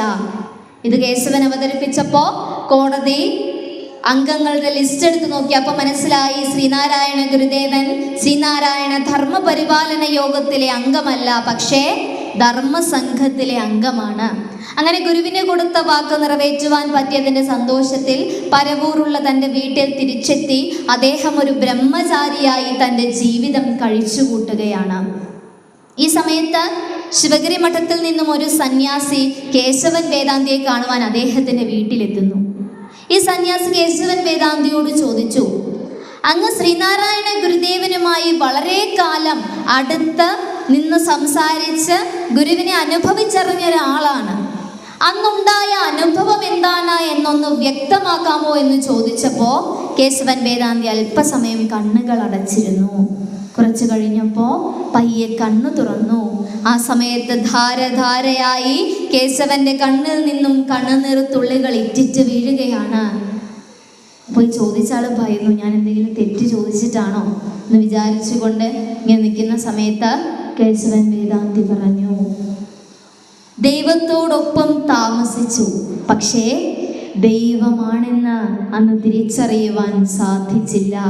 ശ്രീനാരായണ ഗുരുദേവൻ മനുഷ്യനാണെന്ന അഭിപ്രായമുള്ളവർ ഒന്നുകൂടി കേട്ടുകൊള്ളുക. ഗുരുവിനെ അടുത്ത് കണ്ടറിഞ്ഞ പരവൂർ കേശവൻ വേദാന്തി രേഖപ്പെടുത്തി, അല്ലെങ്കിൽ ഒരു ശിഷ്യനോട് പറഞ്ഞിരിക്കുകയാണ്, ദൈവത്തോടൊപ്പം താമസിച്ചു, പക്ഷെ ദൈവമാണെന്ന് അന്ന് തിരിച്ചറിയുവാൻ സാധിച്ചില്ല. നമ്മുടെ ഗുരുവിൻ്റെ പ്രഭാവം ഈ ലോകം അംഗീകരിക്കുന്ന കാലം വിദൂരമല്ല എന്ന് തന്നെ നമുക്ക് വിശ്വസിക്കുവാൻ സാധിക്കും. 9 മണിയാകുമ്പോഴാണ് നിർത്തണ്ടേ? 9-നാണ് നിർത്തണ്ടേ? ഞാൻ ആദ്യമായിട്ടാണ് ഒരു വേദിയിൽ പറയുമ്പോൾ 9 മണിക്ക് നിർത്തണ്ട, ഇനിയും പറഞ്ഞോളാനായിട്ട് അവിടെ ഇരിക്കുന്ന കാണികളും ശാഖായോഗത്തിൻ്റെ ഭാരവാഹികളും പറയുന്നത്. അല്ലെങ്കിൽ ഞാൻ ചോദിക്കുമ്പോൾ അവർ പറയും, ഉത്തരൊക്കെ സമയമായില്ലേ, വീട്ടിലൊക്കെ പോകണ്ടേ, തിരക്കൊക്കെ ഉള്ളതാണ് എന്നൊക്കെ പറയുമ്പോഴും നിങ്ങൾക്കത് കേൾക്കുവാൻ താല്പര്യമുണ്ട് എങ്കിൽ തീർച്ചയായും അത് ഭഗവാന്റെ അനുഗ്രഹം ഒന്നുകൊണ്ട് മാത്രമാണെന്ന് ഞാൻ വിശ്വസിക്കുന്നു. എന്നിരുന്നാലും ഞാൻ തുടക്കത്തിൽ പറയാതിരുന്നൊരു കാര്യമുണ്ട്. ഇന്ന് നിങ്ങളെ അഭിസംബോധന ചെയ്ത് ഇവിടെ നിന്ന് സംസാരിക്കുമ്പോൾ ഇവിടെ ഇരിക്കുന്ന ഒരാൾ, ശരിക്കും എനിക്ക് കാര്യം അറിയില്ലായിരുന്നു, എന്നോട് പറഞ്ഞു, ഞാൻ ആദ്യം സംസാരിക്കുന്ന വേദിയിൽ ഉത്രജ ഡോക്ടർ പൽപുവിനെ കുറിച്ച് സംസാരിച്ചതിന് ശേഷമാണ് പുന്നപ്രയിൽ ഞാൻ സംസാരിക്കുന്നത്. അന്ന് ഞാൻ ചിന്തിച്ചു, ഈ കുട്ടി എങ്ങനെയാണ് ഇങ്ങനെ സംസാരിക്കുന്നത് എന്ന് ഞാൻ ചിന്തിച്ചു. പക്ഷെ പിൽക്കാലത്ത് അന്ന് അങ്ങനെ ചിന്തിച്ച ആ വ്യക്തി എൻ്റെ ആചാര്യസ്ഥാനത്തേക്ക് വന്നിട്ടുണ്ട് എങ്കിൽ അത് തീർച്ചയായും ശ്രീനാരായണ ഗുരുദേവൻ്റെ അനുഗ്രഹം ഒന്നുകൊണ്ട് മാത്രമാണ്. അത് സന്ധ്യ ആൻ്റിയാണ് അങ്ങനെ എന്നോട് പറഞ്ഞത്. ഞാനിത് അറിയുന്നത് ഞങ്ങളുടെ സഹായോഗത്തിൻ്റെ പ്രസിഡന്റ് അനിയച്ചൻ അങ്കിളിൻ്റെ വീട്ടിൽ വെച്ച ഒരു കുടുംബയോഗത്തിൽ ഞങ്ങൾ രണ്ടുപേരെയും ഒന്നിച്ച് പ്രഭാഷണം പറയാൻ വിളിച്ചപ്പോൾ ഞാൻ ആദ്യം പറഞ്ഞു കഴിഞ്ഞ് ഞാനൊരു 10 മിനിറ്റ് സമയം എടുത്തുള്ളൂ സന്ധ്യാൻ്റെ സംസാരിച്ചോട്ടെ എന്ന് ഓർത്ത് ഞാനൊരു 10 മിനിറ്റ് സമയം എടുത്ത് നിർത്തിക്കഴിഞ്ഞ് സംസാരിക്കാൻ കയറിയപ്പോൾ എന്നോട് പറയുക, ഞാൻ വിചാരിച്ചു ഉത്തരത് കുറച്ച് നേരം കൂടി പറയും, അതുകൊണ്ട് എനിക്കൊരു ഇച്ചിരി പറഞ്ഞാൽ മതി എന്നോർത്ത് ഞാൻ സന്തോഷിച്ചിരിക്കുകയായിരുന്നു. ഞാൻ ആദ്യം തുടങ്ങിയ വേദിയിലും എനിക്ക് ഉത്തരത് കഴിഞ്ഞുള്ള അവസരമാണ് കിട്ടിയത്. ഇപ്പോൾ ഇതാ അത് വീണ്ടും വന്നിരിക്കുന്നു എന്ന് അന്ന് എന്നോട് പറഞ്ഞപ്പോഴാണ് യഥാർത്ഥത്തിൽ ഞാൻ അറിയുന്നത്. പിന്നീട് ഇന്ന് സ്വപ്നത്തിൽ കാണുന്ന, അല്ലെങ്കിൽ പണ്ട് ഒരുപാട് ഇവിടെ വലിയ വലിയ പ്രഭാഷകർ വരുമ്പോൾ ഇതുപോലെയുള്ള കാണിയായി വന്നിരുന്ന് ഞാൻ ഇവിടുത്തെ പ്രഭാഷണങ്ങൾ കേട്ടിട്ടുണ്ട്. പക്ഷെ ആ കുട്ടി ഇവിടെ നിന്ന് നിങ്ങളോട് തിരിച്ച് നിങ്ങൾക്കറിയാവുന്നതോ അറിയാത്തതോ ആയ കാര്യങ്ങൾ പറഞ്ഞു തരുന്നുണ്ട് എങ്കിൽ അതിന് ഏറ്റവും വലിയ പങ്ക് വഹിച്ചത് കോട്ടയം SNDP യൂണിയനും എന്നെ വളർത്തി വലുതാക്കിയ ഇവരെ പോലെയുള്ള എൻ്റെ ഗുരുസ്ഥാനീയരും തന്നെയാണെന്ന് ഞാൻ തീർച്ചയായും പറയും. ഞാനത് ആദ്യം പറയുവാൻ വന്നു, പക്ഷേ നമ്മൾ പെട്ടെന്ന് വിഷയത്തിലേക്ക് കടന്നപ്പോൾ അത് മാറിപ്പോയതാണ്. എന്നിരുന്നാലും അതിനുള്ള നന്ദി ഞാൻ ഈ അവസരത്തിൽ നിങ്ങളോട് ഓരോരുത്തരോടും പറയുകയാണ്. പ്രത്യേകിച്ച് സന്ധ്യ ആൻ്റിയോട് എനിക്ക് എന്നും എൻ്റെ ഹൃദയത്തോട് ചേർത്ത് നിർത്തുവാൻ താല്പര്യമുള്ള കുറച്ച് ആളുകളാണ് ഇവരൊക്കെ. ചെറുതായിരുന്നപ്പോൾ തൊട്ട് 3-ാം ക്ലാസ്സിൽ പഠിക്കുമ്പോൾ തൊട്ട് കണ്ട് പഴകിയ മുഖങ്ങളാണ്. സ്വന്തം വീട്ടിലെ കുടുംബാംഗങ്ങളെ പോലെയാണ് ഇവരെല്ലാവരും തന്നെ. അതുകൊണ്ട് അവരുടെയൊക്കെ മുൻപിൽ സംസാരിക്കുക എന്നുള്ളത് കുറച്ച് ഡിഫിക്കൽട്ടാണ്. കാരണം വർഷങ്ങളായിട്ട് ഇങ്ങനെ പഠിച്ചുകൊണ്ടിരിക്കുന്നവരുടെ മുൻപിൽ വന്ന് നമുക്കങ്ങനെ സംസാരിക്കുവാൻ നമ്മുടെ ഉള്ളിൽ തീർച്ചയായും ഭയം ഉണ്ടാകും, അല്ലേ? ഇപ്പം ഞാൻ നിങ്ങളെ ആരെങ്കിലും വിളിച്ച് ഇവിടെ ഒന്ന് സംസാരിക്കാമെന്ന് ചോദിച്ചാൽ ആദ്യം പറ്റത്തില്ലെന്നേ എല്ലാവരും പറയത്തുള്ളൂ. പിന്നെ കുറേ കൂടെ നിർബന്ധിച്ച് കഴിയുമ്പോഴായിരിക്കും നിങ്ങൾ ആരാണെങ്കിലും വന്ന് സംസാരിക്കുന്നത്. നമുക്ക് തിരികെ വിഷയത്തിലേക്ക് വരാം. നമ്മളെപ്പോഴും ആഗ്രഹിക്കുന്ന ഒരു കാര്യമാണ്, അല്ലെങ്കിൽ ജീവിതത്തിൽ എപ്പോഴെങ്കിലും ഒന്ന് പ്രാർത്ഥിച്ചിട്ടുണ്ടാകും. ഒന്ന് കരഞ്ഞു പോയപ്പോഴാണെങ്കിലും, ജീവിതം കൈവിട്ടു പോയി എന്ന് തോന്നിയ ഒരു നിമിഷത്തിലാണെങ്കിൽ പോലും ശ്രീനാരായണ ഗുരുദേവ തൃപാദങ്ങളെ ഒന്ന് നേരിട്ട് കാണണമെന്ന് ആഗ്രഹിച്ചിട്ടുള്ളവരായിരിക്കും നമ്മൾ. നമുക്ക് നമ്മുടെ ജീവിതത്തിൽ പല സങ്കടങ്ങളും ഉണ്ടായിട്ടുണ്ടാകാം, പല ബുദ്ധിമുട്ടുകളും ഉണ്ടായിട്ടുണ്ടാകാം. അന്നൊക്കെ സ്വാമി അങ്ങനെ കൈവിട്ടല്ലോ എന്ന് ഈ തിരുസ്വരൂപത്തിന് മുൻപിൽ വന്നു നിന്ന് നമ്മൾ ചോദിച്ചിട്ടുണ്ട്. എപ്പോഴും ചോദിക്കുന്നതാണ്. നമുക്ക് പരിഭവങ്ങൾ മാത്രമേ ഉള്ളൂ. അതൊക്കെ അറിയാവുന്നത് കൊണ്ട് സ്വാമി അതൊന്നും കാര്യമായിട്ട് എടുക്കില്ല. അതുകൊണ്ട് അതൊന്നും ഓർത്താലും പേടിക്കണ്ട. പക്ഷെ നമ്മൾ ഇത്രയും നാൾ ഉള്ളിൽ ഒതുക്കിയിരുന്ന ആ ഒരു ആഗ്രഹം നമ്മൾ ഇന്ന് നിറവേറ്റുവാൻ പോവുകയാണ്. നമ്മൾ ശ്രീനാരായണ ഗുരുദേവനെ അടുത്ത് കണ്ട് ഗുരുവിനോട് സംസാരിക്കുവാൻ പോവുകയാണ്. അതിനാദ്യം നിങ്ങൾ ചെയ്യേണ്ടത് ഗുരുവിനെ കാണണമെന്ന ആഗ്രഹം മനസ്സിലുണ്ടാകണം. സ്വാമി എനിക്കൊന്ന് ദർശനം തരയണമേ എന്ന് ഈ ചിത്രത്തിൽ നോക്കി അവിടെ ഇരുന്ന് മനസ്സിലൊന്ന് പ്രാർത്ഥിക്കണമെങ്കിലേ സ്വാമി ദർശനം തരൂ, ഇല്ലെങ്കിൽ ഒരിക്കലും സ്വാമി ദർശനം തരില്ല. അങ്ങനെയാണ് എങ്കിൽ ആഗ്രഹമുള്ളവർ, സ്വാമി അത്രയേറെ ആരാധിക്കുന്നവർ, എനിക്കൊന്നെൻ്റെ സ്വാമിയെ കാണുവാൻ സാധിക്കണമെന്ന് ആഗ്രഹിക്കുന്നവരെല്ലാവരും ഗുരുവിൻ്റെ ചിത്രത്തിലേക്ക് നോക്കി നടുവൊക്കെ നിവർത്തിയിരുന്ന് മൊബൈൽ ഫോണൊക്കെ സൈലൻ്റാക്കി വെച്ച് കണ്ണുകൾ അടയ്ക്കുക. ഇവിടെ ഇരിക്കുന്ന കൊച്ചുകുട്ടികൾ ദയവ് ചെയ്ത് ഒച്ച ഉണ്ടാക്കരുത്.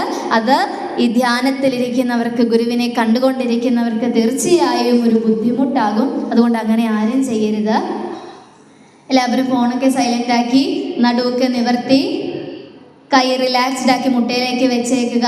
ഞാൻ കണ്ണുകൾ അടയ്ക്കാൻ പറഞ്ഞാൽ പിന്നെ എന്നെ കണ്ണു തുറന്ന് നോക്കിക്കൊണ്ടിരിക്കരുത്. പറയുന്നത് പോലെ കണ്ണുകളൊക്കെ അടച്ചിരുന്ന് ഭഗവാന്റെ തിരുസ്വരൂപം മനസ്സിലേക്ക് ആവാഹിച്ച് ചൊല്ലിത്തരുന്ന മന്ത്രം ഏറ്റു ചൊല്ലുക. ഞാൻ കണ്ണു തുറക്കാൻ പറയുന്നിടം വരെ ഇനി ആരും കണ്ണു തുറക്കരുത്. നടുവൊക്കെ നിവർത്തിയിരിക്കുക, കൈയൊക്കെ റിലാക്സ്ഡ് ആക്കി മുട്ടയിലേക്ക് വെക്കുക.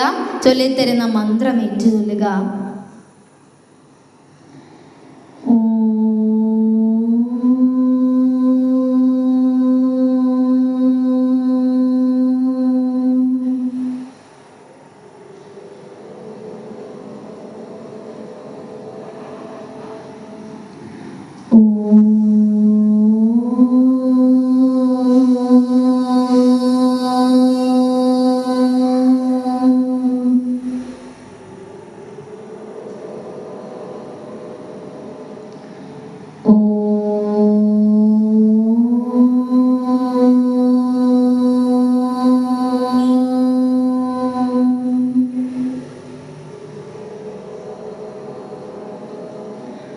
ശ്രീനാരായണ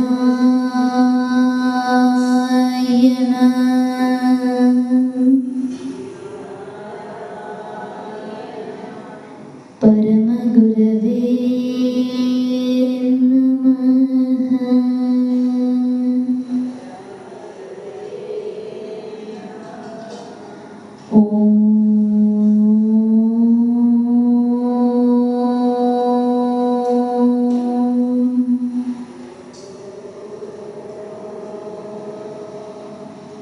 ശ്രീനാരായണ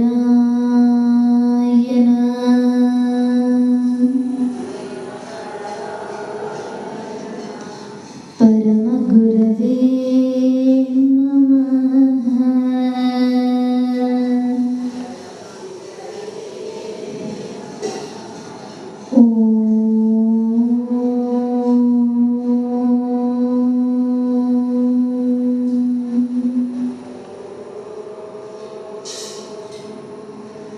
ശ്രീനാരായണ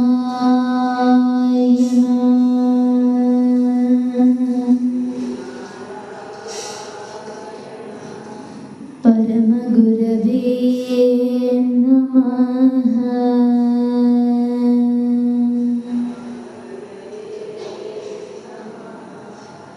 ഇപ്പോൾ നമ്മളെല്ലാവരും എത്തി നിൽക്കുന്നത് ശിവഗിരിക്കുന്നിലെ ആ മഹാസമാധി മന്ദിരത്തിന് മുൻപിലാണ്.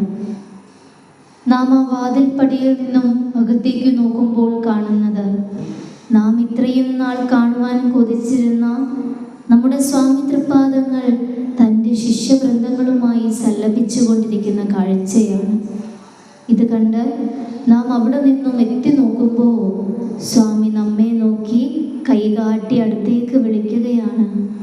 സ്വാമി വിളിച്ചതിൻ്റെ സന്തോഷത്തിൽ നടന്നു ചെല്ലുന്നതിന് പകരം ഓടിക്കിതച്ച ഭഗവാന്റെ അടുത്തേക്ക് നാം ചെല്ലുമ്പോൾ തലയിൽ കൈവച്ച് അനുഗ്രഹിച്ച് കണ്ണിൽ നിന്നും ഇറ്റുവീഴുന്ന കണ്ണുനീർ തുള്ളികൾ തുടച്ചു നീക്കിക്കൊണ്ട് ആ കാരുണ്യനിധിയായ സ്വാമി നമ്മോട് പറയുകയാണ്, കുഞ്ഞെ, നിന്റെ ഏതൊരു സങ്കട നിമിഷത്തിലും നിനക്ക് നമ്മെ പ്രാർത്ഥിക്കാവുന്നതാണ്.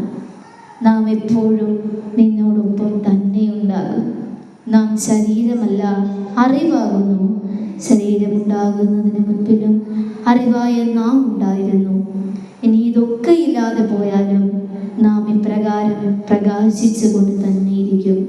അതുകൊണ്ട് ജീവിതം കൈവിട്ടു പോകുന്നുവെന്ന് തോന്നുന്ന ആ നിമിഷത്തിൽ നിന്റെ വലത് കരങ്ങൾ അടച്ചു പിടിക്കുമ്പോൾ നാം വാത്സല്യപൂർവം നിന്നെ നമ്മുടെ ഹൃദയത്തോട് ചേർത്ത് നിർത്തുന്നതായി നിനക്ക് അനുഭവപ്പെടും. ഇന്ന് നിന്റെ ഹൃദയം വിങ്ങുന്നത്, നിന്റെ കണ്ണുകൾ നിറയുന്നത്, നിന്റെ കണ്ഠമിടറുന്നത്, നിന്റെ മനസ്സ് നോവുന്നത് എല്ലാം നാം അറിയുന്നുണ്ട്. ഇതൊന്നും ഓർത്ത് നീ സങ്കടപ്പെടേണ്ട. ഇതെല്ലാം നമ്മിലേക്ക് അർപ്പിക്കുക. നാം നിന്നോടൊപ്പം എന്നും ഉണ്ടാകും.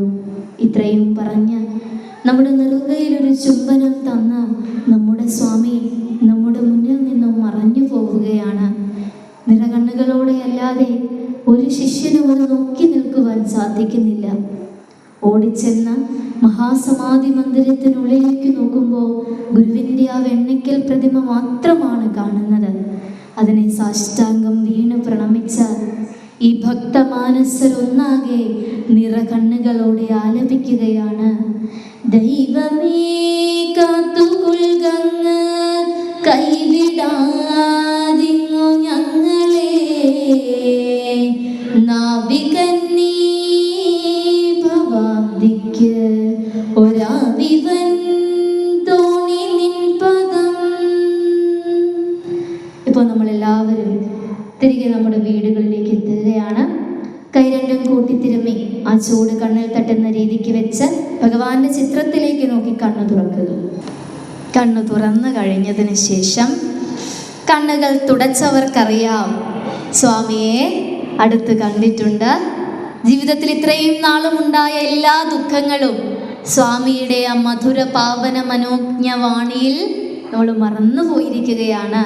ഇനി ഇവിടെ നിന്ന് തിരിച്ച് വീടുകളിലേക്ക് ചെല്ലുമ്പോൾ ഒരു പുതിയ മനുഷ്യനായി എല്ലാവിധത്തിലുമുള്ള ദുഃഖങ്ങളും മാറ്റിവെച്ച, എല്ലാവിധത്തിലുമുള്ള പ്രയാസങ്ങളും സ്വാമിയിൽ അർപ്പിച്ച ശ്രീനാരായണ ഗുരുദേവനിൽ അധിഷ്ഠിതമായ ഒരു ജീവിതം നയിക്കുവാൻ പ്രാപ്തിയുള്ളവരായി നമ്മെ എല്ലാവരെയും ശ്രീനാരായണ ഗുരുദേവ തൃപ്പാദങ്ങൾ അനുഗ്രഹിച്ചിരിക്കുകയാണ്. ഭഗവാനെ, ഒരുപാട് പേര് മനുഷ്യനാണെന്ന് പറയുവാൻ ശ്രമിക്കുമ്പോൾ ഉള്ളിൻ്റെ ഉള്ളിൽ ഒരിറ്റ് സങ്കടമുണ്ടായിട്ടുണ്ട് എങ്കിൽ സ്വാമി ഇതാ നമ്മോട് പറയുകയാണ്, നീ ഒരു തരത്തിലും സങ്കടപ്പെടേണ്ട. കാരണം നമ്മുടെ പ്രഭാവം ഒരിക്കൽ ഉയർന്നു വരിക തന്നെ ചെയ്യും. എത്ര നാൾ ഇവരിങ്ങനെ മൂടി വെക്കും നമ്മുടെ സ്വാമിയെ, ഒരു നാൾ ആ ഇരുമ്പുതറയെല്ലാം നീക്കി നാം പറഞ്ഞു തുടങ്ങിയതുപോലെ ആ പരമാത്മ ചൈതന്യം, ആ സൂര്യൻ ഉദിച്ചുയരുക തന്നെ ചെയ്യും. ആ കാലം അധികം വിദൂരമല്ല. ഇപ്പോൾ ഏകദേശം 9 മണിയോടടുത്തായി. ഒരു മനുഷ്യന് ഒരു വിഷയത്തിൽ ശ്രദ്ധിച്ചിരിക്കുവാനുള്ള മാക്സിമം സമയമെന്ന് പറഞ്ഞാൽ 45 മിനിറ്റാണ്. എന്നാൽ അതിൻ്റെ അപ്പുറത്തേക്ക് നമ്മൾ പോയിരിക്കുന്നു. എന്നിട്ട് പോലും ഒരു ബുദ്ധിമുട്ടും തോന്നാതെ എൻ്റെ പ്രിയപ്പെട്ടവരെന്നെ ശ്രമിച്ചിരുന്നു. നിങ്ങളോട് എല്ലാവരോടും എനിക്കൊന്നേ പറയുവാനുള്ളൂ, തുടങ്ങിയതുപോലെ തന്നെ പറഞ്ഞു പോയതിൽ എവിടെയെങ്കിലും എന്തെങ്കിലും തെറ്റുകുറ്റങ്ങൾ വന്നിട്ടുണ്ട് എങ്കിൽ അതെൻ്റെ അറിവില്ലായ്മയായി കാണുക. മറിച്ച് എന്തെങ്കിലും നല്ല കാര്യങ്ങൾ അറിയുവാൻ, പഠിക്കുവാൻ, അല്ലെങ്കിൽ പഠിച്ച കാര്യങ്ങൾ ഓർമ്മിക്കുവാൻ, നിങ്ങളെ ഓർമ്മിപ്പിക്കുവാൻ ഈ എളിയ ഗുരുഭക്തയ്ക്ക് സാധിച്ചിട്ടുണ്ട് എങ്കിൽ അതിൻ്റെ ഏറ്റവും വലിയ കാരണം കോട്ടയം SNDP യൂണിയനും അവിടുത്തെ സമുന്നതരായ നേതാക്കന്മാരും നിങ്ങളുടെ ശാഖായോഗത്തിലെ പ്രഭാഷകരും രവിവാര പാഠശാല അധ്യാപകരും വനിതാ സംഘത്തിൻ്റെ നേതാക്കളും തന്നെയാണെന്ന് ഞാൻ പറയും. ഞാൻ എവിടെ ചെന്നാലും അഭിമാനത്തോടെ പറയുവാൻ ആഗ്രഹിച്ചിട്ടുള്ള ഒരു പേരാണ് മറിയപ്പള്ളി 26-ാം നമ്പർ ശാഖായോഗത്തിൻ്റേത്. കേവലം 3-ാം ക്ലാസ്സിൽ പഠിക്കുമ്പോൾ ഒരു വർഷം ഞാൻ PGR-ൽ പ്രസംഗ മത്സരത്തിന് ചെന്നു. അത് ശ്യാമളാമ്മയ്ക്കും അതുപോലെ തന്നെ ആൻറ്റിക്കുമൊക്കെ അറിയാം. ഞാൻ അവിടെ ചെന്നു. അന്ന് കോളേജ് തലത്തിലുള്ള മത്സരമാണ്. പക്ഷേ അവിടുത്തെ ഭാരവാഹികൾ എന്നെ മത്സരിക്കുവാൻ അനുവദിച്ചു. അന്ന് 2 വിഷയമുണ്ടായിരുന്നു. ശ്രീനാരായണ ഗുരുദേവനും SNDP യോഗവും, അതുപോലെ തന്നെ കുമാരനാശാനും SNDP യോഗവും. അപ്പോൾ അച്ഛൻ ഇത് 2 കൂടി ചേർത്ത് എനിക്കൊരൊറ്റ പ്രഭാഷണമാക്കി തന്നു. പക്ഷേ അന്ന് വന്ന വിഷയം കുമാരനാശാനും SNDP യോഗവും എന്നുള്ളതായിരുന്നു. എന്നാൽ അവിടെ ചെന്ന് നിന്ന് ശ്രീനാരായണ ഗുരുദേവനും SNDP യോഗവും എന്ന വിഷയം പറഞ്ഞു തീരുന്നിടത്ത് ഞാൻ കുമാരനാശാൻ്റെ കാര്യം പറയുന്നതിൻ്റെ ഫസ്റ്റ് സെൻറ്റൻസ് മറന്നുപോയി. അപ്പോൾ ഞാൻ അവിടെ നിന്നങ്ങ് കരഞ്ഞു. അപ്പോൾ എൻ്റെ ചെറുതിലെ എന്നെ സംബന്ധിച്ചിടത്തോളം എനിക്ക് എന്തെങ്കിലും ഒരു സമ്മാനം കിട്ടണം എന്നല്ല എൻ്റെ ആഗ്രഹം. എനിക്ക് ഫസ്റ്റ് തന്നെ കിട്ടണം, അല്ലെങ്കിൽ എനിക്ക് ഭയങ്കര പ്രശ്നമാണ്. ഞാൻ ആ വേദിയിൽ കിടന്ന് കരയും. എൻ്റെ അച്ഛനും അമ്മയും എന്നെ ഒരുപാട് വഴക്ക് പറഞ്ഞിട്ടുണ്ട്. അതിന് നാണമില്ലേ ഇങ്ങനെ ഫസ്റ്റ് കിട്ടിയില്ലെന്നും പറഞ്ഞ് കരയാൻ? എല്ലായിടത്തും ഫസ്റ്റ് കിട്ടാൻ പറ്റുമോ എന്ന് ചോദിച്ച് അവരെന്നെ ഒരുപാട് വഴക്ക് പറഞ്ഞിട്ടൊക്കെ ഉണ്ട്. അപ്പോൾ അങ്ങനെയൊരു മാനസികാവസ്ഥ ഉണ്ടായിരുന്നു എനിക്ക്. അവിടെ പോയി പരാജയപ്പെട്ടപ്പോൾ ഒട്ടും സഹിക്കാൻ പറ്റത്തില്ലായിരുന്നു. പിന്നെ 3 വർഷം ഞാൻ അങ്ങോട്ടേക്ക് പോയിട്ടില്ല. പിന്നീട് 6-ാം ക്ലാസ്സിൽ പഠിക്കുമ്പോൾ പോയി. അന്ന് ഭഗവാന്റെ കാരുണ്യത്താലും ആചാര്യ പരമ്പരയുടെ ശ്രേഷ്ഠത കൊണ്ടും അന്ന് അവിടെ 1-ാം സ്ഥാനം ലഭിച്ചു. ഇന്ന് 12-ാം ക്ലാസ്സിൽ എത്തി നിന്ന്, അല്ലെങ്കിൽ 12-ാം ക്ലാസ്സിൻ്റെ പരീക്ഷ എഴുതി കഴിഞ്ഞ് തിരിഞ്ഞു നോക്കുമ്പോൾ കഴിഞ്ഞ 7 വർഷങ്ങളിൽ മത്സരിച്ച ഓരോ വിഭാഗത്തിലും 1-ാം സ്ഥാനം എൻ്റെ പേരിലാണ് എന്ന് ഓർക്കുമ്പോൾ സന്തോഷത്തിലുപരി എനിക്ക് ഇവിടെ ഇരിക്കുന്ന ഓരോ വ്യക്തികളോടും നന്ദി തോന്നുകയാണ്. അന്ന് ഞാൻ മറന്നു കളഞ്ഞ കുമാരനാശാൻ എന്ന വിഷയം സ്വാമി എനിക്ക് തിരികെ തന്നൊരു വേദിയുണ്ട്. ഇപ്പോൾ ഇന്നായിരുന്നു 17, 18, 19 തീയതികളിലാണ് മാമ്പഴക്കൂട്ടം നടക്കുന്നത്. കോട്ടയം യൂണിയൻ്റെ അവധിക്കാല ക്യാമ്പ്. കഴിഞ്ഞ വർഷത്തെ മാമ്പഴക്കൂട്ടത്തിൻ്റെ അവസാന ദിവസം ഞാൻ ഇന്നും വളരെ കൃത്യമായി ഓർത്തിരിക്കുന്നുണ്ട്. അവസാനത്തെ ദിവസം എന്നോട് സുഷമ്മ ആൻറ്റിയും ഇന്ദിര ആൻറ്റിയും കൂടി വിളിച്ചിട്ട് പറഞ്ഞു, ഉത്രജ ഒരു മത്സരമുണ്ട്, പോണം. വനിതാ സംഘത്തിൻ്റെ പേരിലാണ് ആ മത്സരം നടത്തുന്നത്. വീണപൂവ് എന്നാണ് ആ മത്സരത്തിൻ്റെ പേര്. അപ്പോൾ ഞാൻ നോക്കുമ്പോൾ വനിതാ സംഘത്തിൻ്റെ പേര് കേട്ട ആളുകളൊക്കെ നിന്ന് ഈ പറയുന്ന ഹോള്, കവികുമാര മന്ദിരമല്ലാതെ നമുക്ക് ഇപ്പുറത്തൊരു ഹോളുണ്ട്, ഒരു പവലിയനുണ്ട്. ഈ പവലിയൻ വൃത്തിയാക്കുന്ന കാഴ്ചയാണ് ഞാൻ കാണുന്നത്. അപ്പോൾ ഇവർക്ക് ഇങ്ങനെ വൃത്തിയാക്കിക്കൊണ്ടിരിക്കുന്നതിൻ്റെ ഇടയ്ക്കാണ് ഓടി വന്ന് എന്നോട് പറയുന്നത്, മോളെ ഇങ്ങനെ ഒരു മത്സരമുണ്ട്, നീ പോകണമെന്ന്. അങ്ങനെ വിഷയം തന്നു കുമാരനാശാൻ്റെ യോഗ നേതൃത്വവും കവിത്വവും. അപ്പോൾ അച്ഛനാണ് പ്രഭാഷണം എഴുതുന്നത്. അതുകൊണ്ട് എനിക്ക് വലിയ ടെൻഷനില്ല, ഇത് കാണാതെ പഠിച്ചാൽ മതി. പക്ഷേ എനിക്ക് ഭയങ്കര ഭാഗ്യമായതുകൊണ്ട് ആ മാസം തന്നെ എൻ്റെ +2 ക്ലാസ്സും തുടങ്ങി. അതുകൊണ്ട് നന്നായിട്ടിരുന്ന് പഠിക്കുവാൻ സാധിച്ചില്ല. പക്ഷേ പഠിക്കുമ്പോഴൊക്കെ മാക്സിമം ഇരുന്ന് പഠിച്ച് ഞാൻ പഠിക്കുമ്പോൾ എൻ്റെ അമ്മ ഒപ്പം ഇരിക്കും. എന്നിട്ട് എനിക്ക് മനസ്സിലാകാത്ത കാര്യങ്ങൾ തത്തമ്മേ പൂച്ച പൂച്ച എന്ന് പറയുന്നത് പോലെ ഇങ്ങനെ പറഞ്ഞ് ചെറുതിലെ തൊട്ട് അങ്ങനെയാണ് അമ്മ എന്നെ പഠിപ്പിക്കുന്നത്, എനിക്ക് മനസ്സിലാകാത്ത കാര്യങ്ങൾ.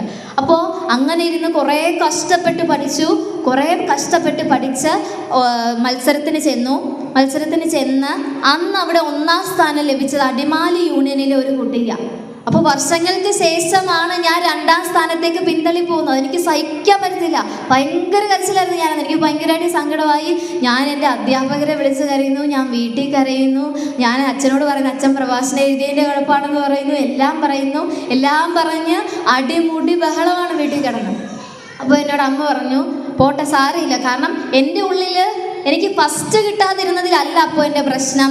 അപ്പോഴത്തെ എൻ്റെ പ്രശ്നം എന്ന് പറഞ്ഞാൽ ഞാൻ ഇത്രയും കഷ്ടപ്പെട്ട് പഠിച്ചിട്ട് സ്വാമി എൻ്റെ ആ ഒരു കഠിനാധ്വാനം കണ്ടില്ലെന്ന് വിചാരിച്ചല്ലോ. ഞാൻ ഇപ്പോഴും ഓർക്കുന്നുണ്ട്, ഞാൻ എൻ്റെ വീട്ടിലെ എൻ്റെ പൂജാമുറിയിൽ വെച്ചിരിക്കുന്ന ആ ഗുരുദേവൻ്റെ ഫോട്ടോയുടെ മുമ്പിൽ ചെന്നിട്ട് പറഞ്ഞു എന്നെ കൈവിട്ടില്ലേ എന്ന് ഞാൻ കരഞ്ഞുകൊണ്ട് ചോദിച്ചു. അപ്പോൾ എനിക്ക് ഒരുപാട് സങ്കടം തോന്നി.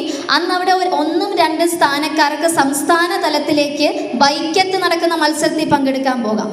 അപ്പം ഞാൻ നോക്കിയപ്പോൾ കോട്ടയം യൂണിയനിൽ നിന്ന് ഞങ്ങളൊരു 5-8-10 പേര് പോയ ട്രാവലറിൽ തിരിച്ചു വരുമ്പോൾ എനിക്ക് മാത്രമേ ഇച്ചിരിയെങ്കിലും ആശ്വാസമുള്ളൂ. പിന്നെ ഞങ്ങളുടെ ഭാഗ്യത്തിന് അന്ന് മഴ പെയ്ത് അതിൻ്റെ ചുറ്റും വെള്ളം പൊങ്ങി രാത്രി 1 മണിയാകുമ്പോഴാണ് അവിടെ നിന്ന് ഞങ്ങൾ തിരിച്ച് വീട്ടിലോട്ട് പോകുന്നത്. ആലോചിക്കണം, ബാക്കി എല്ലാ യൂണിയനുകളിൽ നിന്നും ഞാൻ ഇന്നും കോട്ടയം യൂണിയൻ്റെ വനിതാ സംഘത്തെ എടുത്തു പറയുന്നുണ്ടെങ്കിൽ അതിന് ഏറ്റവും വലിയ കാരണം അന്ന് അവിടെ എല്ലാ യൂണിയനുകളിൽ നിന്നും വന്ന ആളുകളുടെ കൂടെ ഒരു പുരുഷ ഭാരവാഹിയെങ്കിലും ഉണ്ടായിരുന്നപ്പോൾ ഞാൻ അടങ്ങുന്ന ആ കൂട്ടായ്മയെ കൊണ്ടുപോയത് ഇന്നിവിടെ ഇരിക്കുന്ന ശ്യാമള മോഹൻ അവറുകൾ അടങ്ങുന്ന വനിതാ സംഘമാണെന്ന്, കോട്ടയം യൂണിയൻ്റെ വനിതാ സംഘമാണെന്ന് ഞാൻ അഭിമാനത്തോടെ പറയും.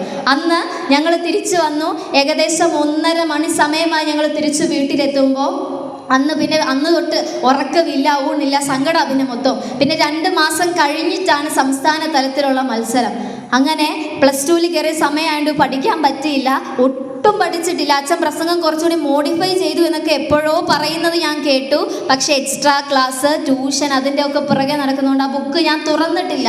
ഞാൻ ഗുരുദേവന് മുമ്പിൽ വെച്ച് സത്യം ചെയ്ത് ഞാൻ പറയാം, ഞാൻ ആ ബുക്ക് തുറന്നിട്ടില്ല. മത്സരത്തിൻ്റെ തലേ ദിവസം ഞാൻ വെറുതെ ഇതിരുന്നിങ്ങനെ വായിക്കുക.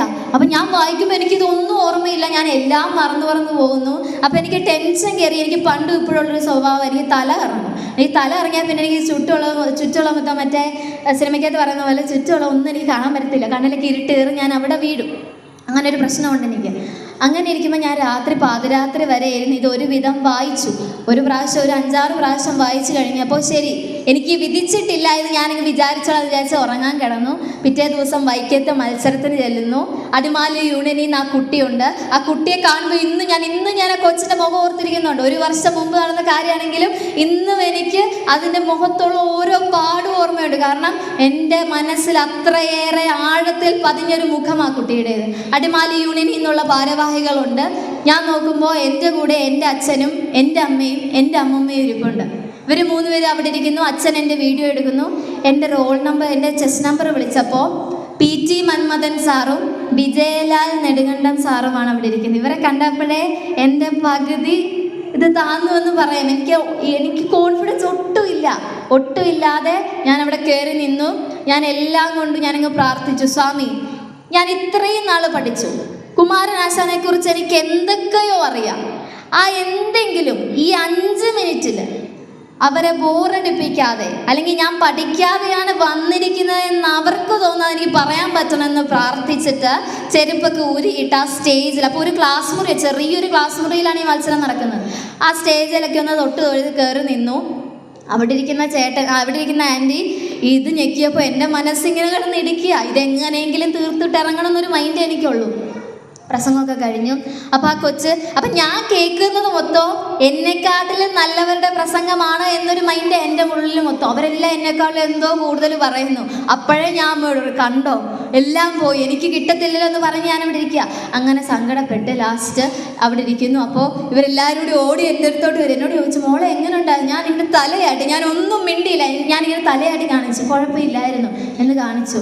അപ്പോൾ ഇവരെന്നോട് പറഞ്ഞൊരു വാചകമുണ്ട്, ഇവർ 3 പേരുണ്ട്. അന്ന് ശ്യാമളാമ്മയുണ്ട്, ഇന്ദിരാമ്മയുണ്ട്, അതുപോലെ തന്നെ സുഷമേലുണ്ട്. ശരിയല്ലേ ഞാൻ പറയുന്നത്? ഇവർ 3 പേരോട് എൻ്റെ അടുത്ത് വന്നിട്ട് പറഞ്ഞു, ഞങ്ങൾ ആകെ സ്വാമിയോട് ഒരു കാര്യമേ ആവശ്യപ്പെട്ടുള്ളൂ. ഞങ്ങളൊരു ഒറ്റ കൊച്ചിനെ കൊണ്ടുവരുന്നുള്ളൂ, അതിന് 1ാം സ്ഥാനം കിട്ടണമെന്നേ ഞങ്ങൾ ആഗ്രഹിക്കുന്നുള്ളൂ എന്ന് പറഞ്ഞപ്പോൾ അതും കൂടി ആയപ്പോൾ എനിക്കങ്ങ് തൃപ്തിയായി. പിന്നെ എനിക്ക് ഉച്ചയ്ക്കും വേണ്ട വൈകിട്ടും വേണ്ടെന്നുള്ളൊരവസ്ഥയായി. ഞാനന്ന് ചോറ് പോലും ശരിക്കും അവിടെ നിന്നിട്ടില്ല. അങ്ങനെ ഇരുന്നു. അപ്പോൾ വൈകുന്നേരം വരെ ഇരുന്നാലേ റിസൾട്ട് അറിയത്തുള്ളൂ. ഈ വൈകുന്നേരം വരെ നെഞ്ചിൻ്റെ അകത്ത് ഇടുപ്പുമായിട്ട് ടെൻഷൻ അടിച്ച് ഞാൻ അവിടെ ഇരുന്നു. അവിടെ ഇരുന്ന് എല്ലാം കഴിഞ്ഞപ്പോൾ റിസൾട്ട് അനൗൺസ് ചെയ്യുന്ന സമയമായി. അപ്പോൾ ഹേർട്ട് ബീറ്റ് അങ്ങ് കൂടുവായി. അപ്പോൾ ഈ അമ്മയോട് പറഞ്ഞു, അമ്മ എനിക്ക് തല ഇറങ്ങുന്നുണ്ട്. അപ്പോൾ അമ്മ പറഞ്ഞു, പിന്നെ അങ്ങനെയൊന്നുമില്ല, അതൊന്നും വിചാരിക്കൊന്നും വേണ്ട, കിട്ടിയില്ലെങ്കിൽ കിട്ടിയില്ല, അത്ര ഉള്ളതെന്നൊക്കെ പറയുന്നു. എന്തൊക്കെയോ സംഭവിക്കുന്നു, എന്തിൻ്റെയൊക്കെയോ റിസൾട്ട് പറഞ്ഞുകൂടെ അവർ പറഞ്ഞു, ഹയർ സെക്കൻഡറി വിഭാഗം +1 +2 വിദ്യാർത്ഥികൾക്ക് വേണ്ടി സംഘടിപ്പിച്ച കുമാരനാശാൻ സ്മാരക പ്രസംഗ മത്സരത്തിൽ 1ാം സ്ഥാനം ലഭിച്ചിരിക്കുന്നത് കോട്ടയം യൂണിയനിൽ നിന്ന് വന്ന ഉത്രജ ജമിനിക്കാണ് എന്നവർ പറഞ്ഞു. അപ്പോൾ ഞാൻ ഞെട്ടിപ്പോയി. കാരണം എനിക്ക് തെറ്റിയതാണോ, മറ്റേ ഒരു സിനിമയിൽ പറയുന്ന പോലെ എനിക്ക് വട്ടായതാണോ, ഇനി അവിടെ ഇരിക്കുന്ന മൊത്തം പേർക്കും വട്ടായതാണോ എന്നുള്ളൊരു അവസ്ഥ ഞാൻ നിൽക്കുക. അപ്പോൾ അവർ പറഞ്ഞു, 1ാം സമ്മാനം ഉത്രജ ജമിനി എന്ന് വിളിച്ചു. ഞാൻ കയറി പ്രൈസ് വാങ്ങിച്ചു. അപ്പോൾ നമ്മുടെ സുമോദങ്ങളുടെ ശൈലജാമ്മ വേദിയിൽ നിൽക്കുക. അപ്പോൾ ശൈലജാമ്മ ഈ സമ്മാനം എടുത്ത് കൊടുക്കാൻ നിൽക്കുക. ഞാൻ അങ്ങോട്ട് കയറിയത് മാത്രം എനിക്ക് ഓർമ്മയുണ്ട്. ഞാൻ നോക്കുമ്പോൾ ശൈലജാമ്മ ചാടി വന്നതിൻ്റെ ഇപ്പുറത്തേക്ക്, എന്നിട്ട് അവിടെ നിൽക്കുന്ന എല്ലാവരും വിളിച്ചറിയാം, അതെ കണ്ടോ ഞങ്ങളുടെ കൊച്ചാ, ഞാനൊരു ഫോട്ടോ എടുക്കണമെന്നും പറഞ്ഞ് ഞാൻ സമ്മാനം വാങ്ങിക്കും. ഇപ്പോഴും എൻ്റെ മുറിയിൽ ഞാൻ ഫ്രെയിം ചെയ്ത് വെച്ചിട്ടുണ്ട് ഫോട്ടോ. ഞാനിങ്ങനെ സമ്മാനം വാങ്ങിക്കുമ്പോൾ ശൈലജാമ്മ എൻ്റെ തൊട്ടിപ്പുറത്ത് നിൽക്കുന്നുണ്ട്. സമ്മാനം തരുന്ന ബാക്കി ഭാരവാഹികളെല്ലാം അവിടെ നിൽപ്പുണ്ട്. ഞാനിതെല്ലാം വാങ്ങിച്ചിറങ്ങി വരുമ്പോൾ ഏറ്റവും ഫ്രണ്ടിൽ വെള്ളയൊക്കെ ഇട്ട് സജീഷ് മണലേൽ അങ്കിളിരിക്കുക. എന്നെ അടുത്ത് വിളിച്ചിട്ട് പറഞ്ഞു, 1ാം സ്ഥാനം ഉണ്ടല്ലേ? ഞാൻ പറഞ്ഞു, കിട്ടി. എന്നോട് പറഞ്ഞു, ഞാൻ ഉച്ചയ്ക്ക് വന്നിട്ട് ഈ വൈകുന്നേരം വരെ ഇവിടെ ഇരുന്നത് ഉത്രജയുടെ റിസൾട്ട് അറിയാൻ വേണ്ടി മാത്രമാണ്. കാരണം ഞാൻ പ്രസംഗിച്ചു തുടങ്ങിയ സമയത്ത് അങ്കിള് വലിയ വലിയ വേദികളിലാണ്. ഒരു പ്രാവശ്യം വേളൂർ ഞാനും അച്ഛനും കൂടി അങ്കിളിൻ്റെ സംസാരം കേൾക്കാൻ ചെല്ലുമ്പോൾ അങ്കിൾ ആ വേദിയിൽ വെച്ച് പറഞ്ഞു, അങ്കിൾ എന്നെ കാണുന്നില്ല, അച്ഛനെ മാത്രമേ കാണുന്നുള്ളൂ. ആയിരിക്കുന്ന ജമിനിക്ക് 2 പെൺകുട്ടികളുണ്ട്, അവർ വളരെ മിടുക്കുകളാണ്. ഞാൻ മിടുക്കുകളാണെന്ന് പറയുമ്പോൾ നിങ്ങൾ വിചാരിക്കും സൗന്ദര്യത്തിൻ്റെ കാര്യത്തിലാണ് എന്ന്. പക്ഷെ അങ്ങനെയല്ല, കലയുടെ കാര്യത്തിലാണ് എന്ന് സജീഷ് മണലേൽ വെള്ളൂർ വെച്ച് പറഞ്ഞിട്ടുണ്ട്. അതെനിക്കിപ്പോഴും ഓർമ്മയാണ്. ഞാനിങ്ങനെ ചില കാര്യങ്ങൾ മാത്രമേ ഞാൻ ഓർത്ത് വെക്കത്തുള്ളൂ. അപ്പോൾ അങ്ങനെയുള്ള ഒരാൾ എന്നോട് വന്നിട്ട് പറയുകയാണ്, ഞാൻ നിൻ്റെ റിസൾട്ട് കേൾക്കാൻ വേണ്ടി മാത്രമാണ് ഇവിടെ ഇത്രയും നേരം ഇരുന്നതെന്ന് പറയുന്നു. ഞാൻ ഇറങ്ങി വന്ന പാടെ ഇവരെല്ലാവരും കൂടി എൻ്റെ ചുറ്റും കൂടി നിൽക്കുന്നു. ഞാനൊരുമാതിരി നമ്മൾ സ്വപ്നലോകത്ത് നിൽക്കുന്ന ഒരു അവസ്ഥയിൽ നിൽക്കുക. കാരണം ഞാൻ ഒട്ടും പ്രതീക്ഷിക്കാതെ കിട്ടിയൊരു സമ്മാനമാണ്. അതിൻ്റെ ഭാഗമായിട്ട് നാഗമ്പടത്ത് അമ്പലത്തിൽ വെച്ച് എന്നെ അവർ ആദരിക്കുന്നു. പിന്നെ മൊത്തം ഒരു സ്വപ്നം പോലായിരുന്നു എനിക്ക്. കാരണം നമ്മൾ ഒട്ടും പ്രതീക്ഷിക്കാതെ, നമ്മളെ പ്രതീക്ഷിക്കാത്ത സാധനത്തിന് മധുരമേറും എന്ന് പറഞ്ഞ പോലെ. ഇതൊക്കെ ഞാൻ പറയുമ്പോൾ നിങ്ങൾക്ക് ചിലപ്പോൾ തള്ളാന്ന് തോന്നും. പക്ഷേ ഈ സമയത്ത് കൃത്യമായിട്ട് എൻ്റെ അടുത്തുണ്ടായിരുന്ന ആളാണ് ശ്യാമളാമ്മയോട് ചോദിച്ചു, അതൊക്കെ ഞാൻ പറഞ്ഞ സത്യമല്ലേ? ഈ സെയിം കാര്യം എനിക്ക് 2ാം സ്ഥാനമായിരുന്നു ആദ്യം കിട്ടിയത്. പിന്നെ അവിടെ ചെന്നപ്പോൾ 1ാം സ്ഥാനം കിട്ടി. ഇതൊന്നും ഇന്നേ വരെ എനിക്ക് വിശ്വസിക്കാൻ പറ്റിയിട്ടില്ല. ഞാൻ ഇപ്പോഴും വിചാരിക്കുന്നത് മാർക്ക് കൂട്ടിയവർക്ക് തെറ്റിപ്പോയെന്ന് ഞാൻ വിചാരിക്കുന്നത്, അല്ലാതെ എൻ്റെ മികവ് കൊണ്ടാണ് എന്ന് ഞാൻ ചിന്തിക്കുന്നില്ല. അപ്പോൾ ആ PGR മത്സരത്തിന് അന്ന് അവിടെ കരഞ്ഞുകൊണ്ട് ഇറങ്ങിപ്പോകുന്ന എനിക്ക് ഇന്ന് നിങ്ങളെ അഭിമുഖീകരിച്ച് നിങ്ങൾ തന്നൊരു വിഷയത്തിൽ, അല്ലെങ്കിൽ ഒരു ഗുരുദേവനുമായി ബന്ധപ്പെട്ടൊരു വിഷയത്തിൽ കുറച്ച് നിമിഷമെങ്കിലും ഒരുപക്ഷെ നിങ്ങൾ കേട്ട കാര്യങ്ങളായിരിക്കാം ഞാൻ പറഞ്ഞു പോയത്, എങ്കിൽ പോലും പറയുവാൻ സാധിച്ചിട്ടുണ്ട് എങ്കിൽ അതെന്നെ പഠിപ്പിച്ച ആചാര്യ പരമ്പരയുടെയും ശ്രീനാരായണ ഗുരുദേവ തൃപാദങ്ങളുടെയും അനുഗ്രഹം ഒന്നുകൊണ്ട് മാത്രമാണെന്ന് ഞാൻ പറയുന്നു. ഗുരുപദൻ TV-യിൽ ആ പ്രഭാഷണം വന്നപ്പോൾ ഒരാൾ വന്ന് ഒരു കമൻ്റാണ് അതിൻ്റെ അകത്ത്, പ്രിയ അനുജത്തിക്കുട്ടിക്ക് ഗുരുദേവൻ്റെ എല്ലാ വിധത്തിലുമുള്ള അനുഗ്രഹവും ഉണ്ടാകട്ടെ എന്ന് പ്രാർത്ഥിക്കുന്നു. അപ്പോൾ അതിൻ്റെ താഴെ 1 റിപ്ലൈ എന്നാണ്. അപ്പോൾ ഈ റിപ്ലൈ എടുക്കുമ്പോൾ ഒരു അക്കൗണ്ട് അനന്തു പാക്കിൽ എന്നാണ് അക്കൗണ്ടിൻ്റെ പേര്. അപ്പോൾ ആ ചേട്ടൻ വന്ന് കമൻ്റ് ഇട്ടിരിക്കുകയാണ്, ഈ കുട്ടിയെ അറിയാമെങ്കിൽ നമ്പർ തരാമോ? ഞാൻ എൻ്റെ ശാഖയിലെ യൂത്തിൻ്റെ സെക്രട്ടറിയാണ്, ശാഖയിലൊരു പരിപാടി വെക്കുവാൻ ആഗ്രഹിക്കുന്നുണ്ട്, കുട്ടിയെ വിളിക്കുവാനാണ്, നമ്പർ തരാമോ എന്ന് ചോദിച്ചപ്പോൾ ഞാൻ ഏതൊക്കെ അക്കൗണ്ടിൽ നിന്ന് കയറി എൻ്റെ നമ്പർ ടൈപ്പ് ചെയ്തിട്ടിട്ടോ അത് സെൻഡ് ആകുന്നില്ല. ബാക്കി ലോകത്തുള്ള സകലമാന ആൾക്കാരിടുന്ന കമൻറ്റും അതിൽ വരുന്നുണ്ട്, ഞാൻ ഇടുന്നത് മാത്രം വരുന്നില്ല. അപ്പോൾ ഞാൻ ഇങ്ങനെ ഓർക്കായിരുന്നു, ഇനി അത് പന്നിമറ്റത്തെ ആണോ, അതോ പൂവന്തുരത്തിലെ ആണോ, അതോ ഇനി വേറെ എവിടെയെങ്കിലും പാക്കിലെന്ന് പറയുന്ന ഒരു സ്ഥലമുണ്ടോ എന്നൊക്കെ ഞാൻ ഇങ്ങനെ അന്വേഷിച്ച് നടക്കും. ഇന്ന് രാവിലെയും കൂടി ഞാൻ ആ കമൻറ്റ് എടുത്ത് നോക്കി അതിന് റിപ്ലൈ കൊടുക്കാൻ. അങ്ങനെയാണ് ഞാൻ ഇവിടെയൊക്കെ വന്നു കഴിഞ്ഞപ്പോൾ ഞാൻ ഇവിടെ ചോദിച്ചു, ഈ ശാഖായോഗത്തിൻ്റെ യൂത്തിൻ്റെ സെക്രട്ടറിയുടെ പേര് അനന്തു എന്നാണോ എന്ന് ചോദിച്ചപ്പോൾ എന്നോട് പറഞ്ഞു, ദാണ്ട് ആ ഇരിക്കുന്നത് അനന്തു എന്ന് പറഞ്ഞു. ഞാൻ വരുമ്പോൾ അനന്തു ചേട്ടൻ ഇവിടെ ഇരിക്കുക, ദാ ഇരിക്കുന്നത് അനന്തു എന്ന് പറഞ്ഞപ്പോൾ ഞാൻ ചേട്ടനോട് എന്നിട്ട് ചോദിച്ചു, ചേട്ടനല്ലേ ആ കമൻറ്റ് ഇട്ടെന്ന് വെച്ചപ്പോൾ ചേട്ടൻ പറഞ്ഞു, ആ അത് ഞാൻ തന്നെയാണെന്ന് പറഞ്ഞപ്പോൾ എനിക്കൊരു സന്തോഷമായിരുന്നു. കാരണം യൂത്ത് മൂവ്മെൻറ്റിൻ്റെ ഒരു പരിപാടി എന്ന് പറഞ്ഞാൽ ശാഖായോഗം സംഘടിപ്പിക്കുന്നത് പോലെയോ അല്ലെങ്കിൽ വനിതാ സംഘം സംഘടിപ്പിക്കുന്നത് പോലെയോ അല്ല, മറിച്ച് യുവജനതയുടെ ആവശ്യം ഉൾക്കൊണ്ടുകൊണ്ട് അതിൻ്റെ ഭാരവാഹികൾ അതിനനുയോജ്യരായവരെ തിരഞ്ഞെടുത്ത് നടത്തുന്ന പരിപാടികളാണ് യൂത്ത് മൂവ്മെൻറ്റ് സംഘടിപ്പിക്കാറുള്ളത്. അങ്ങനെ ഒരു വേദിയിലേക്ക് യൂത്ത് മൂവ്മെൻറ്റിൻ്റെ ഭാഗമായി യൂത്ത് മൂവ്മെൻറ്റിൻ്റെ പേരിൽ എത്തുവാൻ സാധിച്ചതിൽ ഒരുപാട് സന്തോഷമുണ്ട്. അതിന് അനന്തു ചേട്ടനോടും അതോടൊപ്പം എനിക്ക് ബാക്കി അറിയാൻ പേരറിയത്തില്ല, അതുകൊണ്ടാണ് ഞാൻ പറയാത്തത്. ബാക്കി എല്ലാവരോടും, ഈ ശാഖയിലെ ഓരോ അംഗങ്ങളോടും, ഓരോ ശ്രീനാരായണീയരോടും, ശ്രീനാരായണ ഗുരുദേവനിൽ വിശ്വാസമുള്ള ഓരോ ഗുരുഭക്തരോടും ഞാൻ നന്ദി പറയുകയാണ്. ഇത്രയും നേരം കേട്ടിരുന്നതിന് എല്ലാവർക്കും ഒരിക്കൽ കൂടി നന്ദി പറഞ്ഞുകൊണ്ട്, നിങ്ങളുടെ ഇരിപ്പ് കാണുമ്പോൾ എനിക്കിനി ഇങ്ങോട്ട് വരേണ്ടി വരുമെന്ന് എനിക്ക് തോന്നുന്നില്ല. എന്നിരുന്നാലും ഒരിക്കൽ കൂടി വരികയാണ് എങ്കിൽ, ഒരു പ്രാവശ്യം കൂടി ഗുരുവിനെക്കുറിച്ച് പറയുവാനൊരു അവസരം കിട്ടുകയാണ് എങ്കിൽ തീർച്ചയായും നമുക്ക് ഇതിനൊക്കെ അപ്പുറമായി ശ്രീനാരായണ ഗുരുദേവനെ അടുത്തറിയുവാൻ ശ്രമിക്കാമെന്ന് പറഞ്ഞുകൊണ്ട് എൻ്റെ വാക്കുകൾ ഭഗവാന്റെ പാതാരബിന്ദങ്ങളിലും ആചാര്യന്മാരുടെ കാലുകളിലും അർപ്പിച്ചുകൊണ്ട് നിർത്തുന്നു. നന്ദി, നമസ്കാരം. ഗുരുദേവധർമ്മം വിജയിക്കട്ടെ.